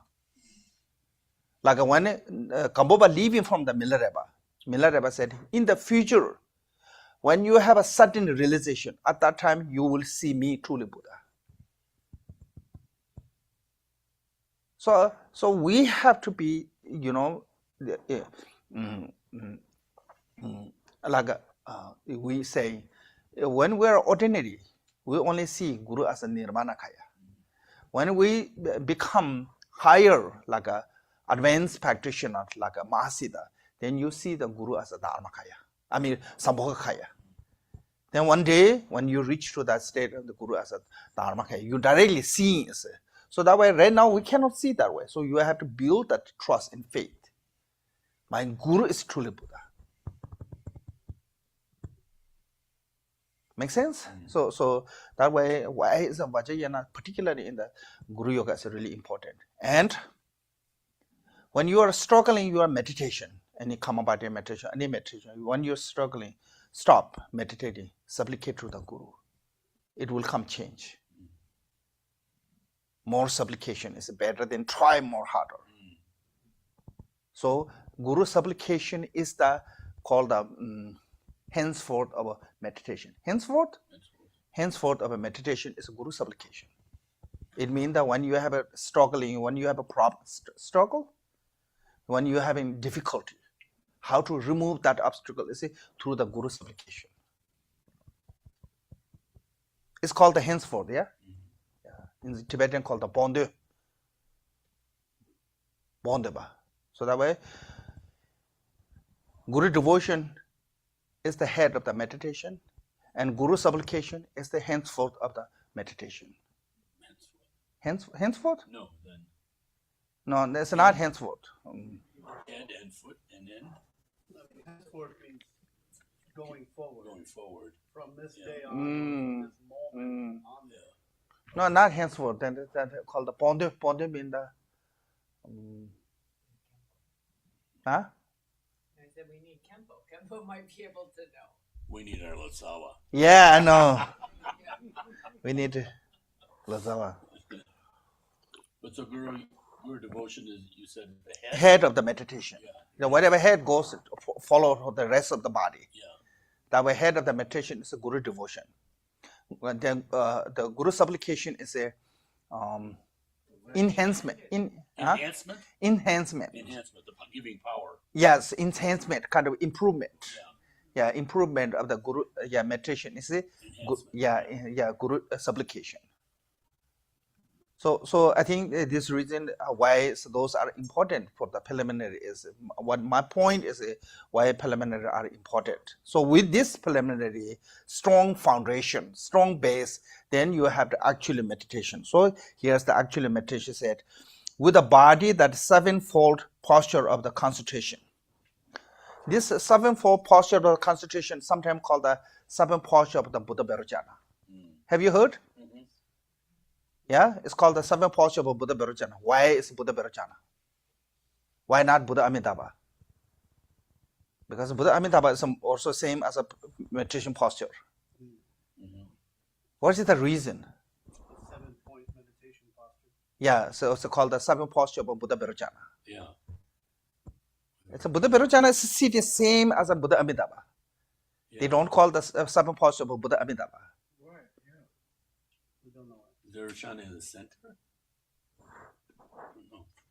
I don't know. I just try to, wake up you from the sleepy. Just make you think a little bit. No. All have light. All Buddha have no sun, just light. So, five Buddha family. Five Buddha family are embodiment of the enlightened body, speech, mind, quality, and activity.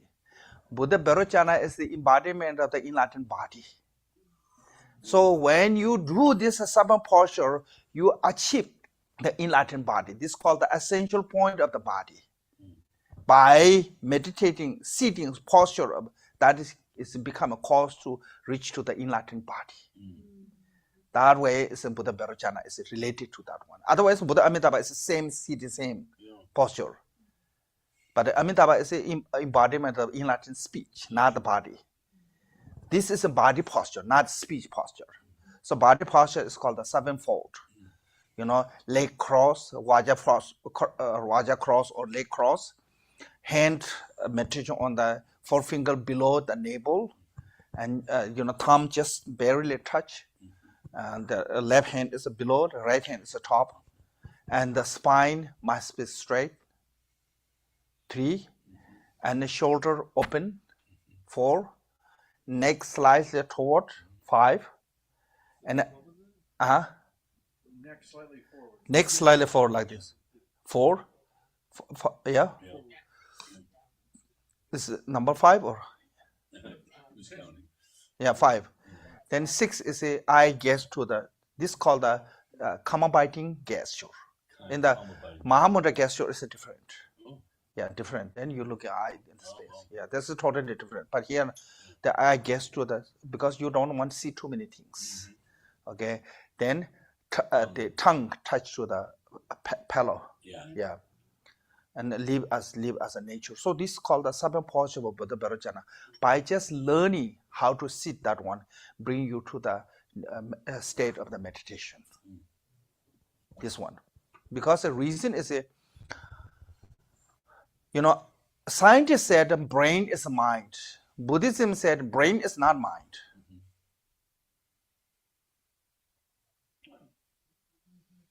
Mind is separate from the body. Brain is a part of the body. Mind is there something. But mind function in the body. How? Because of the wind element.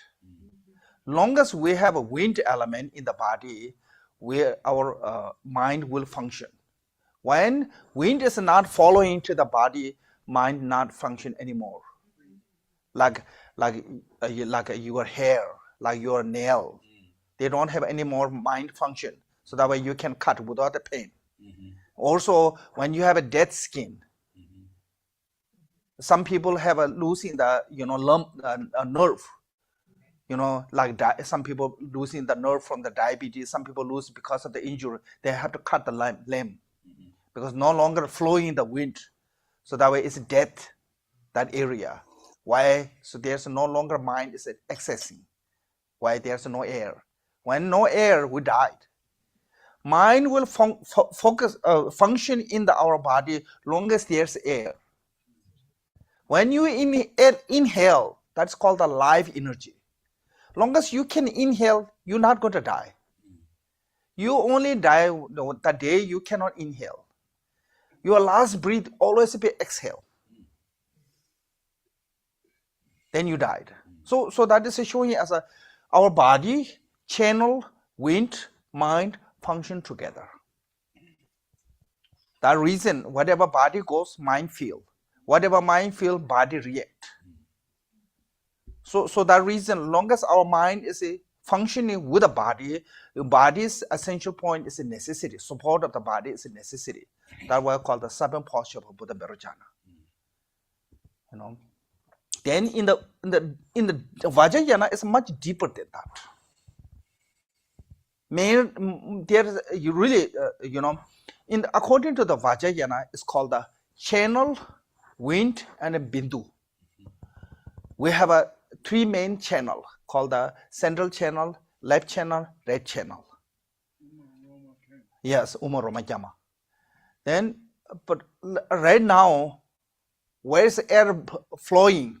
Is it on the left channel and right channel, not in the central channel. Central channel, when our ears get to the central channel, we don't have any more conceptual thought, free from conceptual. So that is what is a meditation is try to bring. When your leg cross, is a blocking the downward wind. Okay, and when your hand posture here, is called the water wind. Is a heart. This is called the sometimes called the life energy. That wind is bring to the central channel. When next slice, there's an upward wind. Is bring to the center channel, block on the upward wind. So upward wind, what do is like speaking, talking, all those like breathing, those all is upward wind. Downward wind is called the like wind to bathroom, and those all is from the downward wind. Then there's another called the pervasive wind, is like movement and everything. So this all is when you sit in this one, is all those wind are blockage, including the called the 5 major wind and 5 minor winds. 5 minor winds is related to the eye, nose, those. There's a 5 minor winds. This all is a stop functioning. So when it's a stop functioning, what happened? Then forcefully wind get into the central channel. So that is what is that way. This sitting is a help you to bring to the wind to the central channel. That is according to the Pamutuba's instruction. Yeah. And like his instruction, some of them are related to the wind. Some of them are also related to the bringing to the strength in the wind in the central channel, because need strength to what called the unknot. Central channel have a 30 some knot, so they have to unknot it like unscrew. The wind needs strength, so have to build that strength. So some of them help. Then shoulder open is, I think, called particularly this day people need. When you meditate, and lots of people meditate like this. Then this one is one way is sleeping come easily, like me. I get sleepy easily. 2 ways also stress come easily. So if you want to be you have a more stress, just open the chest. It release some degree of stress. It's called the protect from the wind disease. So, yes? Does it matter if your hands are... Normally saying left hand is below, right hand is top. But sometimes people are putting... Yes, so that way, so I'm coming there. Yeah, yeah, I'm coming. So from those all 7 postures, most important is, I think, 3. Spine straight, neck slightly toward, and eye gaze. Because eye gaze stay like this, so wherever you look, then your eye see. Wherever see, your conceptual build, thought. So eye gaze must stop seeing things. So that way look down. And when your neck is a slight toward, actually your spine from the here to here, it becomes straight. Right now our spine is from here to here. When you sit like this, it's like this. So when your neck slides like this, it becomes straight. So particularly spine body is why is it have to straight? Is when your spine is straight, then the channel become straight in the body. Then when channel is straight, air flow slowly, gently. More air flow gently, your mind become calmer. So that way, hand and feet not may have that much to do with the meditation. Say feet, you can sit like a seat on the cushion. I mean, on the chair, it's okay, like a Mitriya seat. Okay, hand you can put on the here or here. Is not much different. They said. Many instructions said hand is okay. You can put on the knee also. So that is, but most important is from those 7, 3 are really important. Spine straight, body must be straight, and the neck slightly forward and eye gaze, because they are directly related to your mind's calmness. Yes. What about the lower spine? The lower spine normally has a little curve. Yeah, so that way you have to sit. The cushion is back is a little bit higher. Then they said it's becoming straight more. Yeah. Because otherwise it is always this, because we have a more heavy is on our behind, so always a push down this side. Then the feet is come up like this. So that way lots of meditation. I think like Zen tradition, they already have this cushion. In the Tibetan, we don't have this system, but teaching said back seat must be higher. Many instructions said back must be higher. So this is called the 7 posture of Vajrayanas. According to the Sutra tradition, is bring you to the body, called the essential point of the body. It help you to the body to be bring into the state of help to the mind, bring to the state of the meditation by support of the body. Okay, and in the Vajrayana actually is really help to the control of your wind element. So this both way, I think those are necessary. So when it comes to the wind elements, as in the Vajrayanas, basically it's all called a wind channel bindu. They are the function that way. So we have this body, complete the body. Yeah. So I think this this reason. In the Sutra or in the Tantra, both way, essential point of the body is really important, and this learn. Then speech, there's called the purification of the speech also. There's you can visualize in some meditation, and cleansing of the breath. There's lots of time you do this before the meditation, called the cleansing of the breath. They are called the 9 breath or 3 breath. So 3 is a really simple, easy. You said your hand just leave as nature. And body straight. And according to one of the Rinpoche master called the Singdar Rinpoche's instruction, and he said, first one is exhale all your air from the body, completely empty. Exhale. Then when the body is completely empty, then start inhaling. Gently, there's a first one, is really gently inhale. And some say there's a meditation, some say no need to meditate. When you're meditating, you have to inhale with a 5-color light. They are the symbol of a 5 wisdom and 5 kaya of the enlightenment. 5-color light. And then all inhale, and then gently push down to the belly. The wind, not keep on the lung, push down on the belly, and just hold here. And suck from the below also some air and become like ball. And just keep there gently. Don't put effort.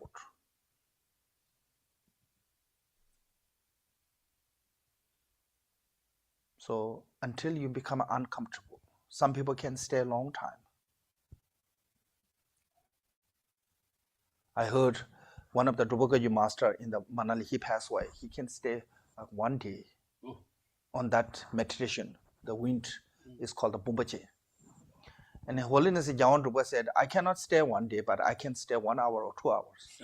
I heard this one. So that for me, it's like 10 seconds is too much.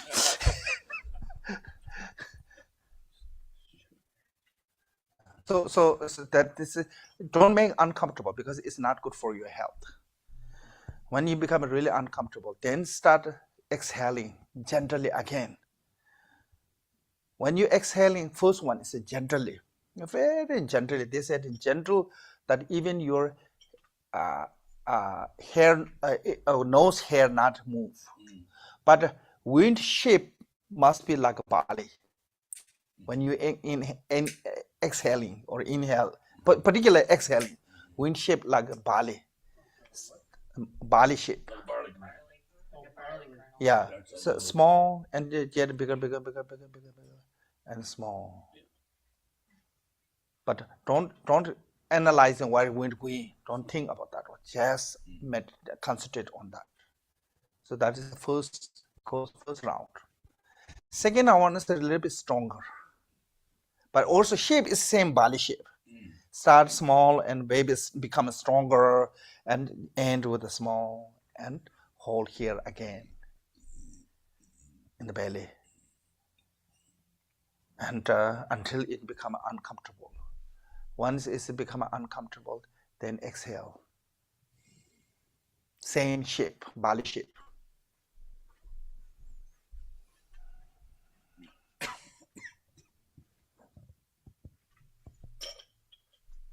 That's all. And third one is really strong from the inhale and exhale both. But when you inhale, make sure feel whole your belly completely wind. And when exhaling, make sure completely empty. So this is there's the easy way to. There's another one called the 9 breathing, but there's a little bit complicated. But this one is easy. Just put hand and you can do every morning. I think if you can do every morning after brush your teeth, and this one, and it's really helpful for you. It's called the cleansing of the wind, because wind is largely related to our mind. Mind, kind of where goes the conceptual is a part of the wind element. Wind and mind is kind of function together. So this cleansing of the wind help to the cleansing of the mind. Yeah. Are you visualizing the 5 colors each time for each breath? Yeah. So they said you can visualize in that one or just don't visualize anything. Yeah. And the 5 colors are like the prayer flags, the blue, red. Yeah. So white, green, yellow, red, blue. Okay. Those are 5 Buddha family or 5 wisdom. But exhale, dark liquid, smoke, nothing color. That's yeah. So when you inhaling, receiving all the enlightened wisdom, compassion, qualities, everything. So with the 5 kaya and 5 wisdoms, a form of 5 colors. But exhale all your sickness, negative karma, impurity, everything come like a dark liquid, like when car have a lot of what they say, the really dark smoke come out from the, it's like that. So all the impurity is come from dark liquid smoke, kind of dark smoke come out. This is all your negative, cleansing. That is what is cleansing mean. Right. Okay, so with this, then there's called the purification, called the 3 mantra. You see the Om Subhashita Sarvadhamma Subhashitaham in the text, the page 4. And second one says Om Bhajashuddha Sarvadhamma Bhajashutaham. And the third one said Om Yogashuddha Sarvadhamma Yogashutaham. So this according to the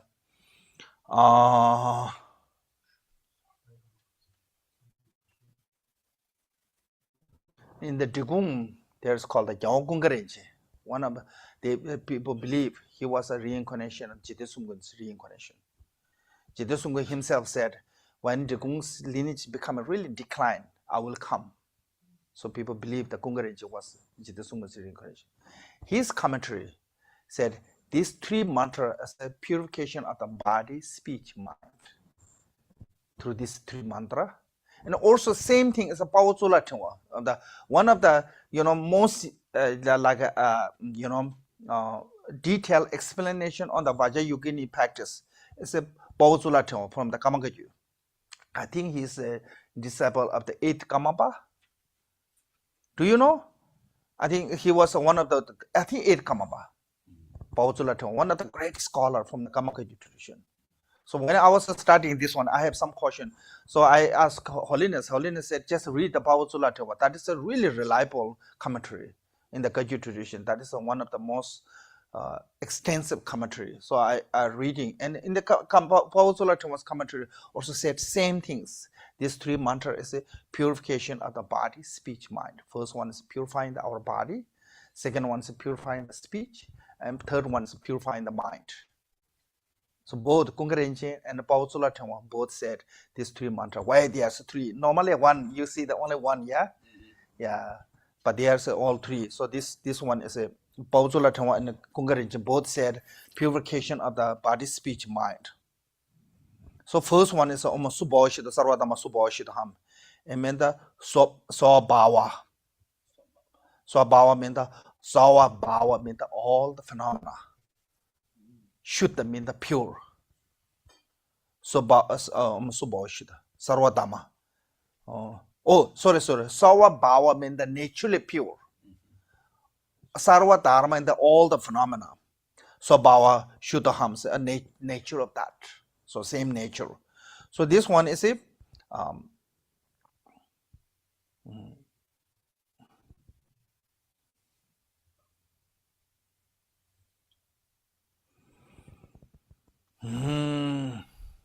so said our mind have a dualistic grasping.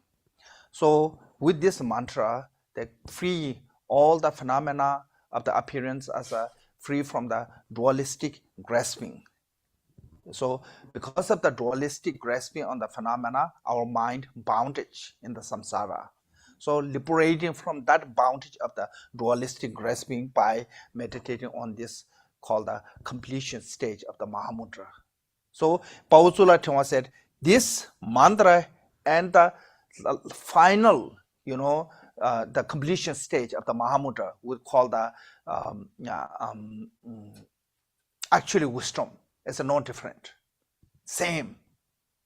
Okay, in the conclusion of the everything's dissolve and become like another, even they become invisible and stay on the nature, unfabricated. In the Kagyupa tradition, is called the ordinary mind. In the Nyingma, called the Rigpa. It's the same.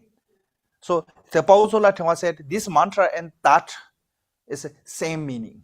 So I have to be a mind free from the grasping of the dualistic. So first one is Sarvadama.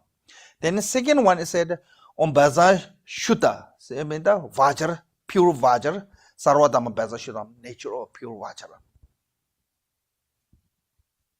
So this is a basically saying is a purity of your speech with the union of the emptiness and compassion. So this is by purifying your speech with the emptiness and compassion. And the third one is a Yoga Shuddha. That is yoga means the union. Yoga is basically meaning of the yoga is union. But these days, physical body stretch is called the yoga. The more you can stretch, you become a better yoga practitioner. But yoga is mainly called the union. Okay, yeah. So union called the non-duality. Union of the appearance and emptiness. Union of the compassion and wisdom. Union of the what called the bliss and emptiness. That kind of a union of the generation stage and completion stage. That is what is union mean. Yoga means this union. So this is the talking about the mind. So mind is free from this kind of dualistic conceptual of a true dualistic conceptuals. However, according to the Pauzula, he said this first one is a meditating on the mind, freeing from the grasping on the existence. Second one is a meditation on the union of the emptiness and compassion. And third one is a meditation on the four unions. So that way, this is from by grace liberating from the transgression up from the grasping, called the purity of the body, and the union of the wisdom and compassion is purity of the speech, and union not for union or the sunju.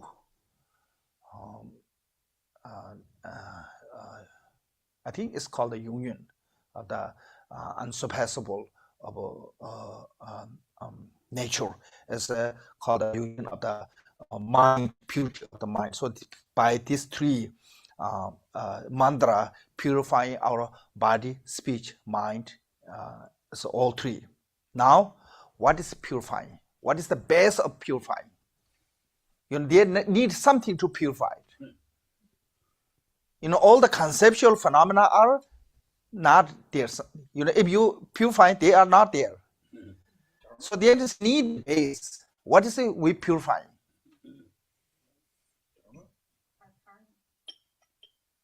No, the base of the purification.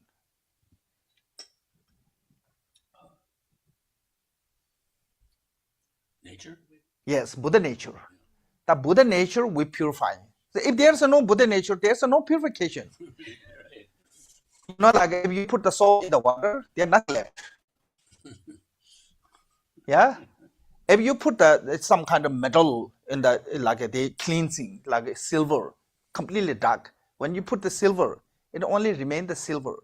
All the dark one, this I don't know what call this one. This is silver, but because of the tarnish. This one. So if there's only tarnish, when you put in that liquid, nothing left there. Because underneath there's a silver. That way when you put this one, only silver remain. So there have to be something remain if you purify. So what remains is a Buddha nature. Yes. So that is called the base of the purification is a Buddha nature. What will purify? Two obscurations. Obscuration of the liberation and obscuration of the omniscience. So that is it. So what what is the antidote of the purification? How to say? What make the purified? Yeah. Can say? What is being purified? No. No, you want to say What makes it work? What purifies? Yeah, what purifies? Well, antidote is similar. Okay, that's antidote. What purifies? But antidote cures Okay, what purifies? the activity. So what purifies these three mantra? Buddha nature purifies Buddha nature. No, what these three mantra? Right. Yeah, what these three mantra is what purifies. It was purified. It's a Buddha nature purified by these three mantra. Okay, what is the result of the purification? Is it kind of like we call the breaking the samsara. Sibur is mean the breaking piece of the samsara. No longer kind of stay on the solid of samsara as an existence. So you're liberated from the samsara basically. So that way. If there's no base, then nothing to purify it. Something there beneath. Even you couldn't see there's something good. Yeah. I mean, if that is not, then so that way. Normally, I said two things. What call that?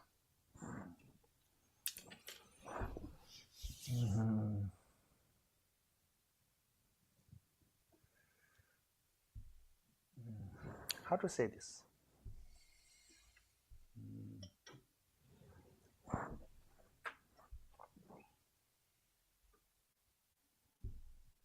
Certain.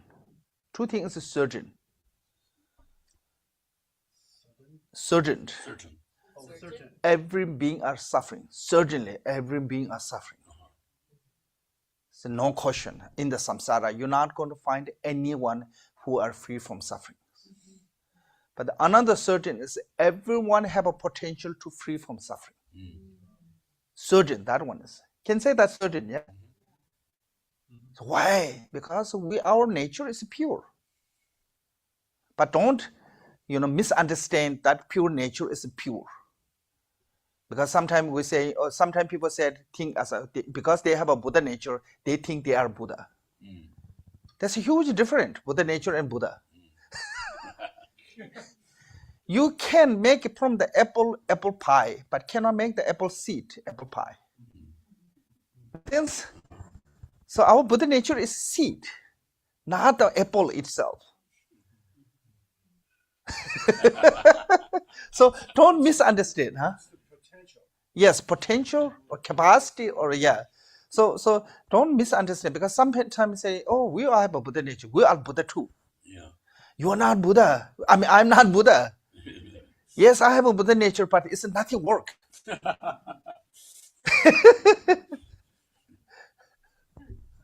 It's that like earlier I mentioned, poor person stay on the on the top of the treasure without the knowing of there's a treasure.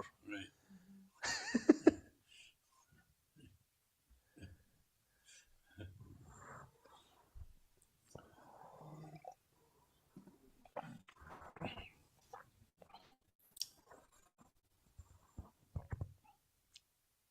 We have one in Tibet. There's an old capital called the Tsultrim.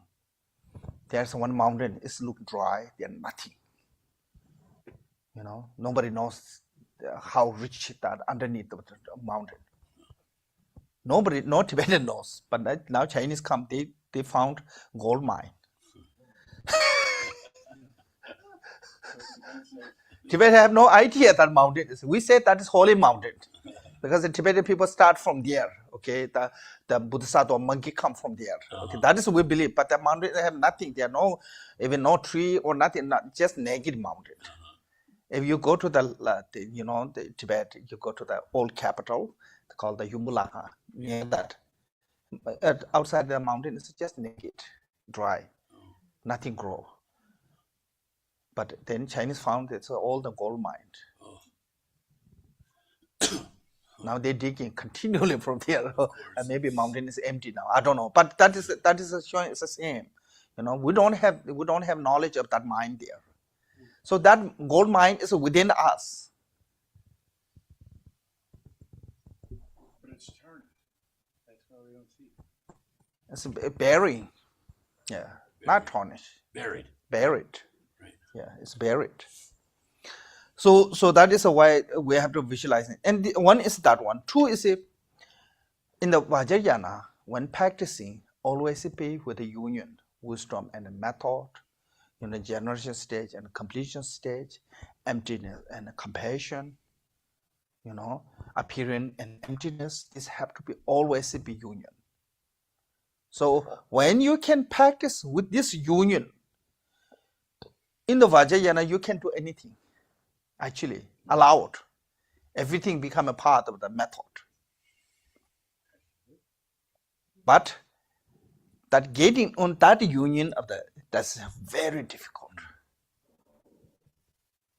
I mean, it's not just only Vajrayana, even the sutra called the mindfulness of a feeling. If you can truly understand the mindfulness of feeling, bring to the emptiness.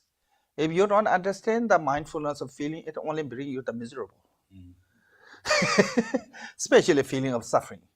Yeah? But if you can meditate, actually that's great. So I'm sure you heard this once. When you're meditating on the mindfulness of feeling, you have to create some feeling stronger. You have to make that strong, whatever feeling. Then analyze on that feeling. Try to find that nature. That is called the mindfulness of feeling. Even you don't have some feeling is strong, you have to make the stronger. But if you cannot mindfulness meditation on that, if you try to make that feeling strong, only make you miserable. So if you cannot meditate, don't bring that feeling out. It says stay buried underneath, it's less trouble. But if you can meditate on that, just bring out. Then work with that. Then one day you can totally liberate from that feeling by meditating on the mindfulness. So that the same is a Vajrayana. If you can work with it skillfully, anything you do is become a part of the method. If you cannot work with it skillfully, anything you do is become a part of the source of samsara. You so cannot mix everything. So that way in the Vajrayana, what I'm saying is always be this have to be union and the generation stage and the completion stage. So this is the completion stage. Within the state of the completion state, then you transform to the yourself as a deity. One is that one, and I think another reason is because we build this habitual tendency of the existent belief is really strong. We don't have the record of the when it start. We call the beginningless. We are in the samsara from the beginningless. So that habit is really old. So get rid of some really old habit, need a strong antidote. If you said, without the meditating on this kind of emptiness, if you said, oh, I'm becoming, Vajrayogini, you always carrying the ordinary you, I become a Vajrayogini. I'm Tsultrim Tenzin become a Vajrayogini. Oh, I'm wonderful. So you bring your ordinary person, always carrying with that. Then you think that you become a Vajrayogini. You never become a Vajrayogini. You always stay on that ordinary thought.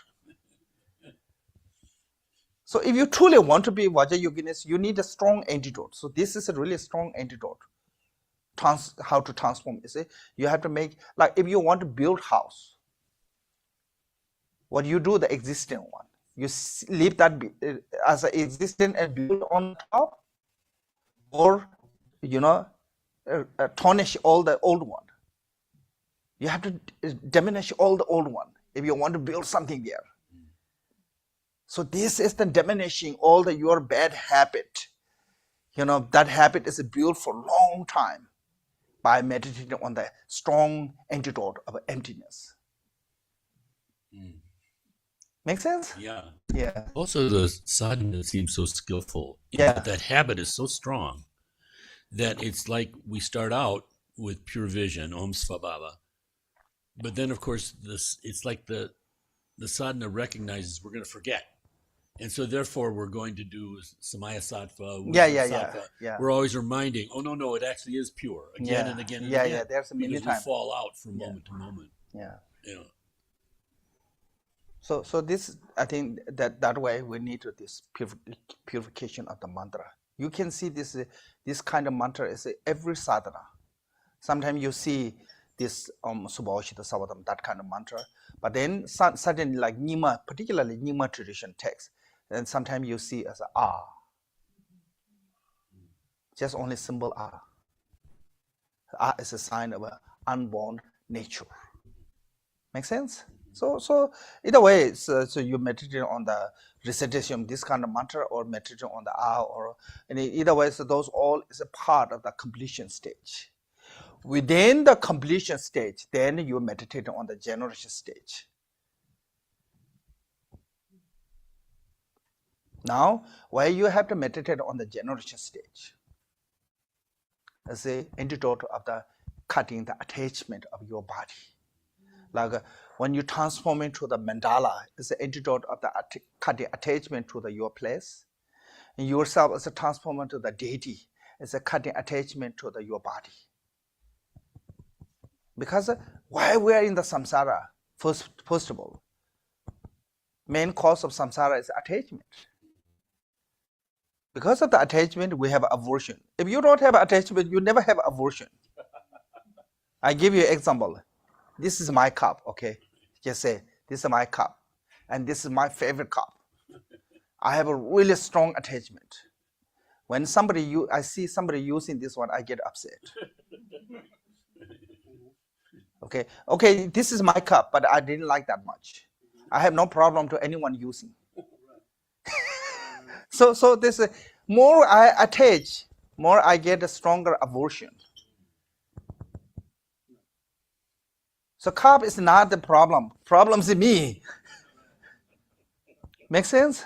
So that reason we need to eliminate. When we say we need to cut the attachment, it doesn't mean to become careless. It doesn't mean that just cup the drop on the floor. You have to take care. You have to be careful. but at the same time you have to cut the attachment. So like Holiness John Ruba always said, when you love, chicken, there's a two type of love. One is come from the desire. What do you do? Kill the chicken and cook them. Said, I love chicken. But then some people love the animals. They take care. Usually love is same. One is come from the loving kindness. One is come from the desire. So that desire of attachment is the creating the danger for the everyone. So he said, if somebody love you that way, you should run away. It's a dangerous for you.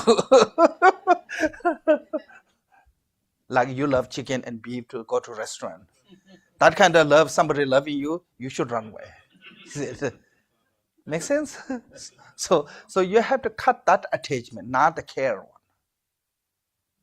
Of course, you need to care yourself. If you don't have a care, you don't have a self-cherish. If you don't have self-cherish, you never seek as a nirvana.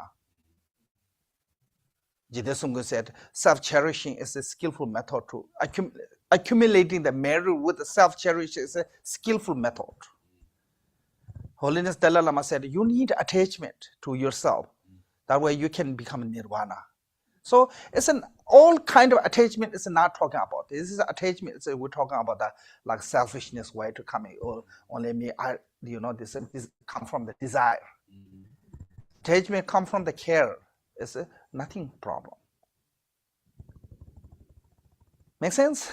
So that way, why we become a deity is an antidote to cutting attachment of your body. Visualizing mandala as a cutting attachment of your place, because until you eliminate that attachment, it's really difficult to liberate from the samsara, because you carry the root. Root of the samsara is attachment. So if you want to be liberate, then you have to cut that root from the samsara, liberate from the samsara. You have to cut that root. So that way you have to cut the attachment. Oh, I'm sorry, I'm taking too long. So that I said, I purify with these three mantra, all the phenomena subsumed within the grasp, and grasping become emptiness. First mantra is subsume. Eliminating the grasp, and second one is eliminating the grasping, and third one is become a union. So this is called our own nature of mind, free from the defilement. Ordinary mind is also the ultimate nature of a completion stage.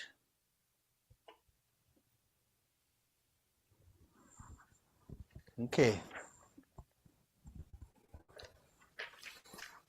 Then now you have to build something. How to build that? You have to build from the scratch, because you've gone to the empty nature like space. You have to build from the scratch. From the state of the expression, the hum. This is that seed syllable of the foundation of everything. Vajra foundation, enclosure, tent, canopy, arrow, tent, net, rice. This is called the wheel of protection. Around the outside of that is a great protection circle of the blazing primordial wisdom fire.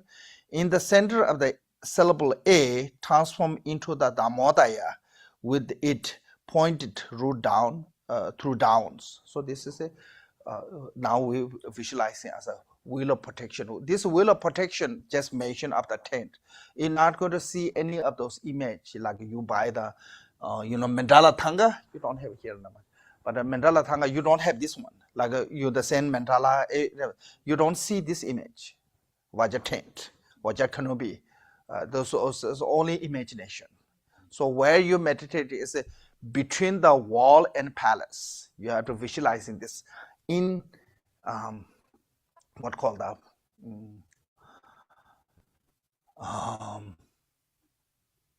undestructible protection. And that this if you visualizing that one, it have to be built by the Vajra this kind of Vajra, and there's so many of them, and the Vajra must be open, and open what is really sharp, all is facing out, and all the hole inside is completely sealed with a Vajra and arrow. So those all is completely sealed with the whole. The foundation is a Vajra, top is a Vajra, the wall is a Vajra. This is a full will of protections. So this is why is it doing is this one is one, you're not losing your accomplishment.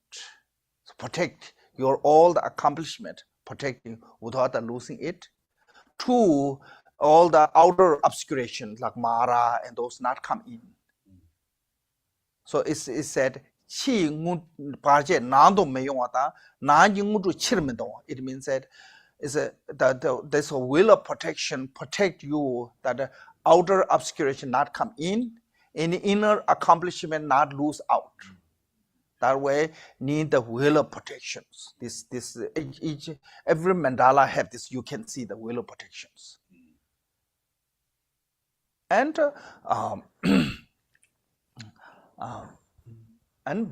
also called the wisdom fire around that, outside of that. So mandala normally said mandala's palace is in the center, then will of protection.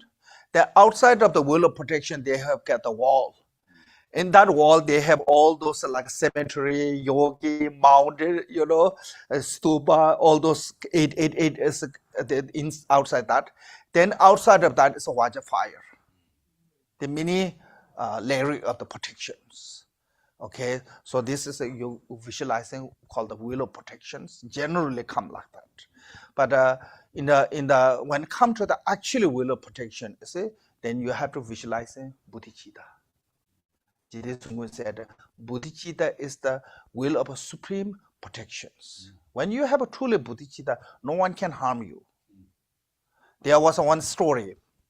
One monk, he was a Yamadaka practitioner, but somehow he was born as an evil spirit. Then anyone go near that place where the evil spirit live, and everybody gets sick and die. It's a lot of bad thing happen.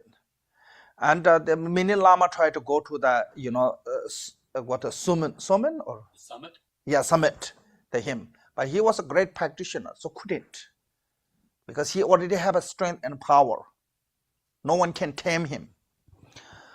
So then one monk, simple monk, walking in the path. So he saw this deity become evil spirit, and he have a strong compassion. This one, something went wrong with his practice. That way he practiced like a great accomplishing. Even his body is become a deity's form in the spirit realm, but his mind is totally evil.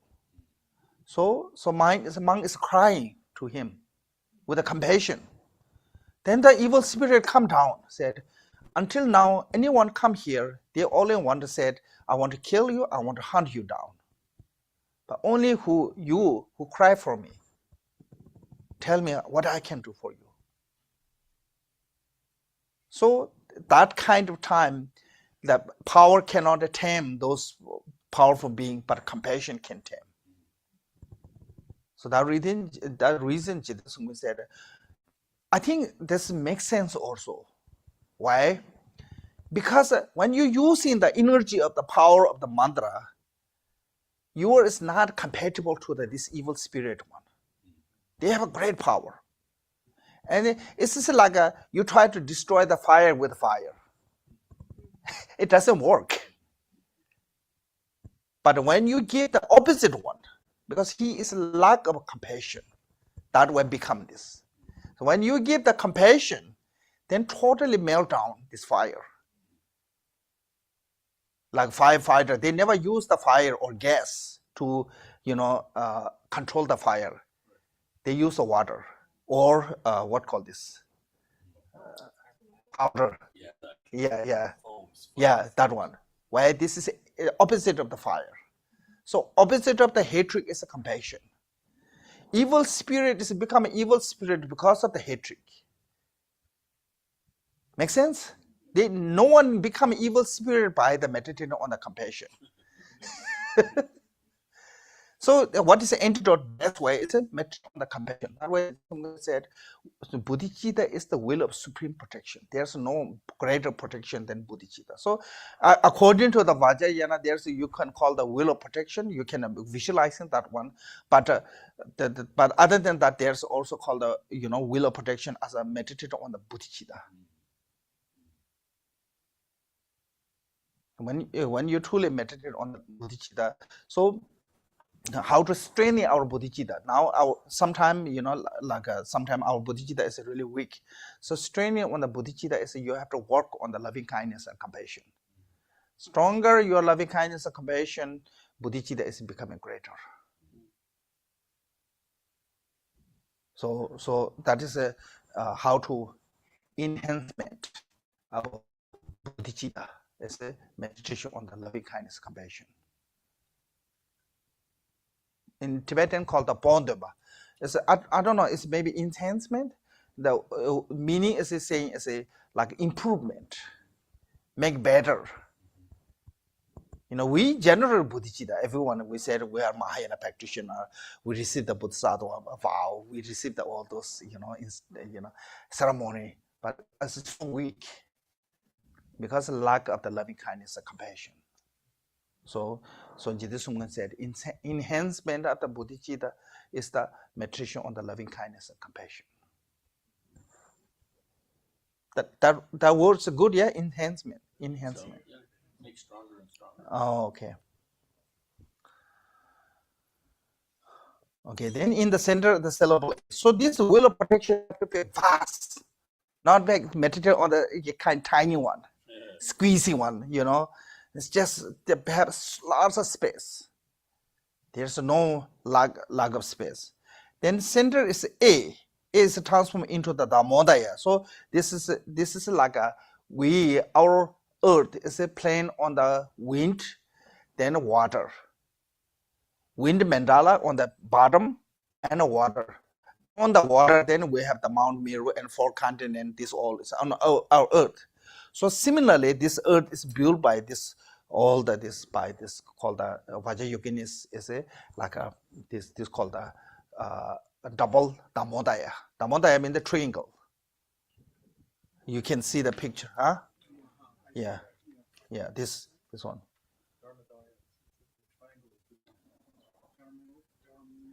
Yeah, Dharmodaya. So sometimes it's called the source of phenomena, because this is the source of building the mandala completely. Vajrayogini's mandala is built on this source. So this is the foundation. With a pointed down, that down is a really sharp, and top is an open space, a really vast one. So as a picture we have there, it's called the double Dharmodaya. Shunjunyize. And it said it expanded the tops like the hood of the cobra. Cobra hood is kind of like open, the same. And the outside is blue, and the inside is red. It is the vast as immense. On the center of the syllable Pam transformed into the multicolored lotus. So now it's coming into deity's form. Pam is become a lotus. A is become a Dharmodaya. Pam is become a lotus. And the syllable R transformed in the full moon, and syllable Ram transformed into the sunset. Upon which are the interlegs human corpse. It means the fresh human. Like they said, how fresh is outer breath is a stop, inner breath still there. So when we die, long as we have inner breath, our body stay fresh.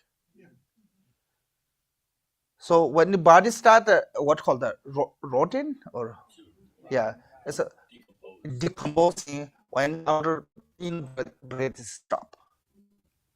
So that way some stay on the meditation months without any kind of smell or anything.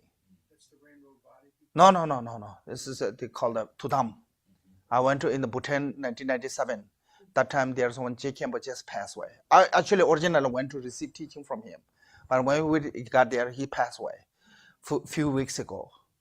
I think, or maybe almost a month ago. We didn't know that. That time there's no social media, So when he passed away, and it's summer, and the resident room is really small, and he's totally covered with lots of clothes, and on the front of him so many butter lamp. Room is really hot, no smell. He stayed, I think, few years there like that. Later, his body moved to another temple, but his body is still fresh. Some stay it's a long time. A lot of them stay like 1 week. Like His Eminence Lamkhen Rinpoche, some of you know Gebar Rinpoche. He stayed 1 week. Even doctor got really surprised. No smell and nothing, so 1 week. So when inner breath is stopped, then it starts smell come. So that way it's called a fresh corpse. So it have to be that kind of body. So that is cushion. This is all talking about the Vajrayogini is a seed syllable.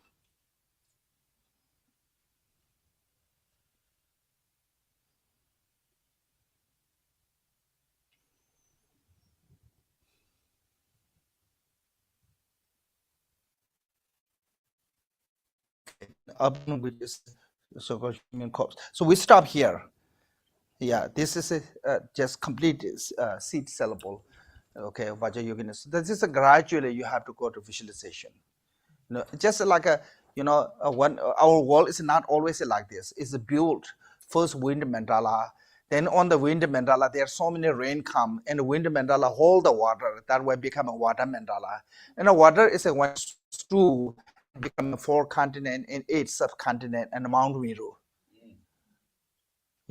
Like a long time scientists said, man body is the earth, water is a part of. Now they said water is the body. The what called the earth? What or not earth? What? The earth or what called the island of this? Yeah, continent or what called the water and land. Yeah, long time actually scientists said land is the main body, water is a part of that. But now they said water is actually main body. In the Buddhism, long time said, 2,500 years ago, Buddha said main body is a water.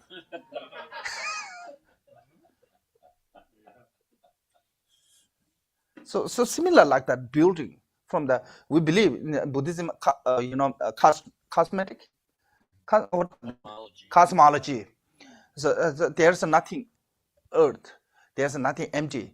Then wind, come 4 directions, meaning wind. Then those wind become a circle. Then does the wind as a circle, then start collecting all the water. Because the water is not originate from the earth, it's come from the space, they say. So when they collect in all the water, then become a wind, hold all the water. Then bottom of the water become earth, the gold earth. Then when they stew in that one, then become a center is become a Mount Meru, and the 4 continents, 8 subcontinents come from their water. Because the water have so many what called the dust, they form together. So in the Buddhism say like that. So that way then all the sentient being later born here. So it takes like millions years.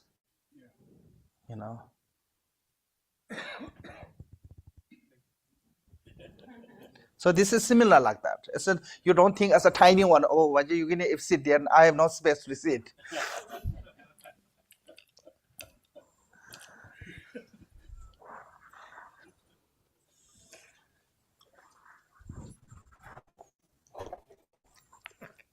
I hope I'm not talking too much.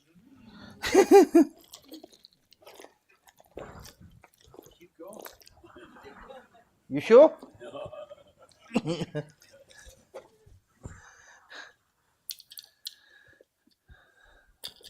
You want your dedication? Yes, thank you. Page 28.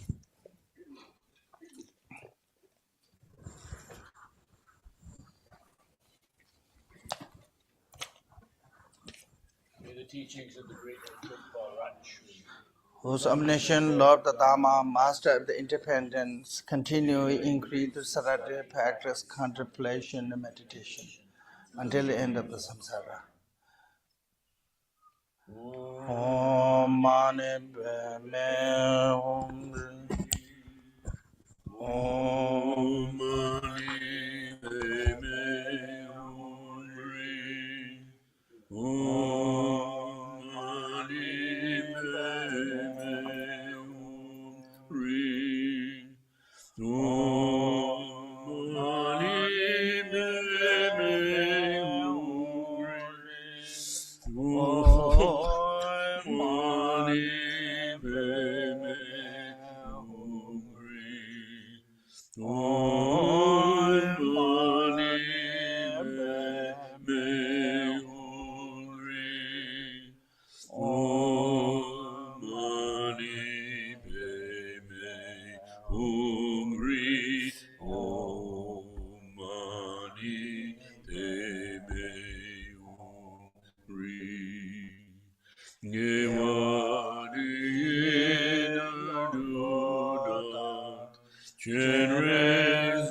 Thank you.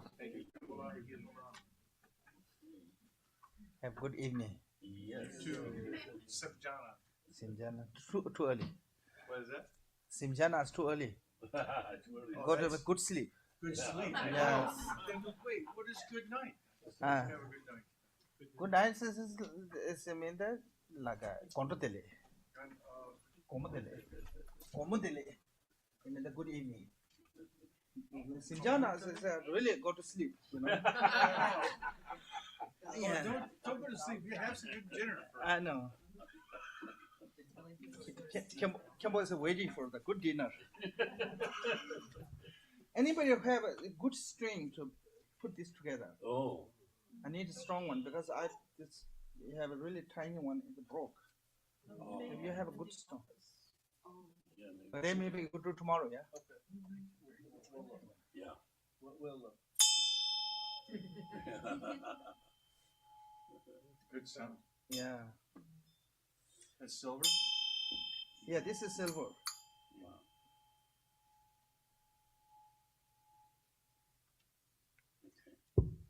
Thank you so much. Thank you. Thank you. Gracias. Adios, amigos.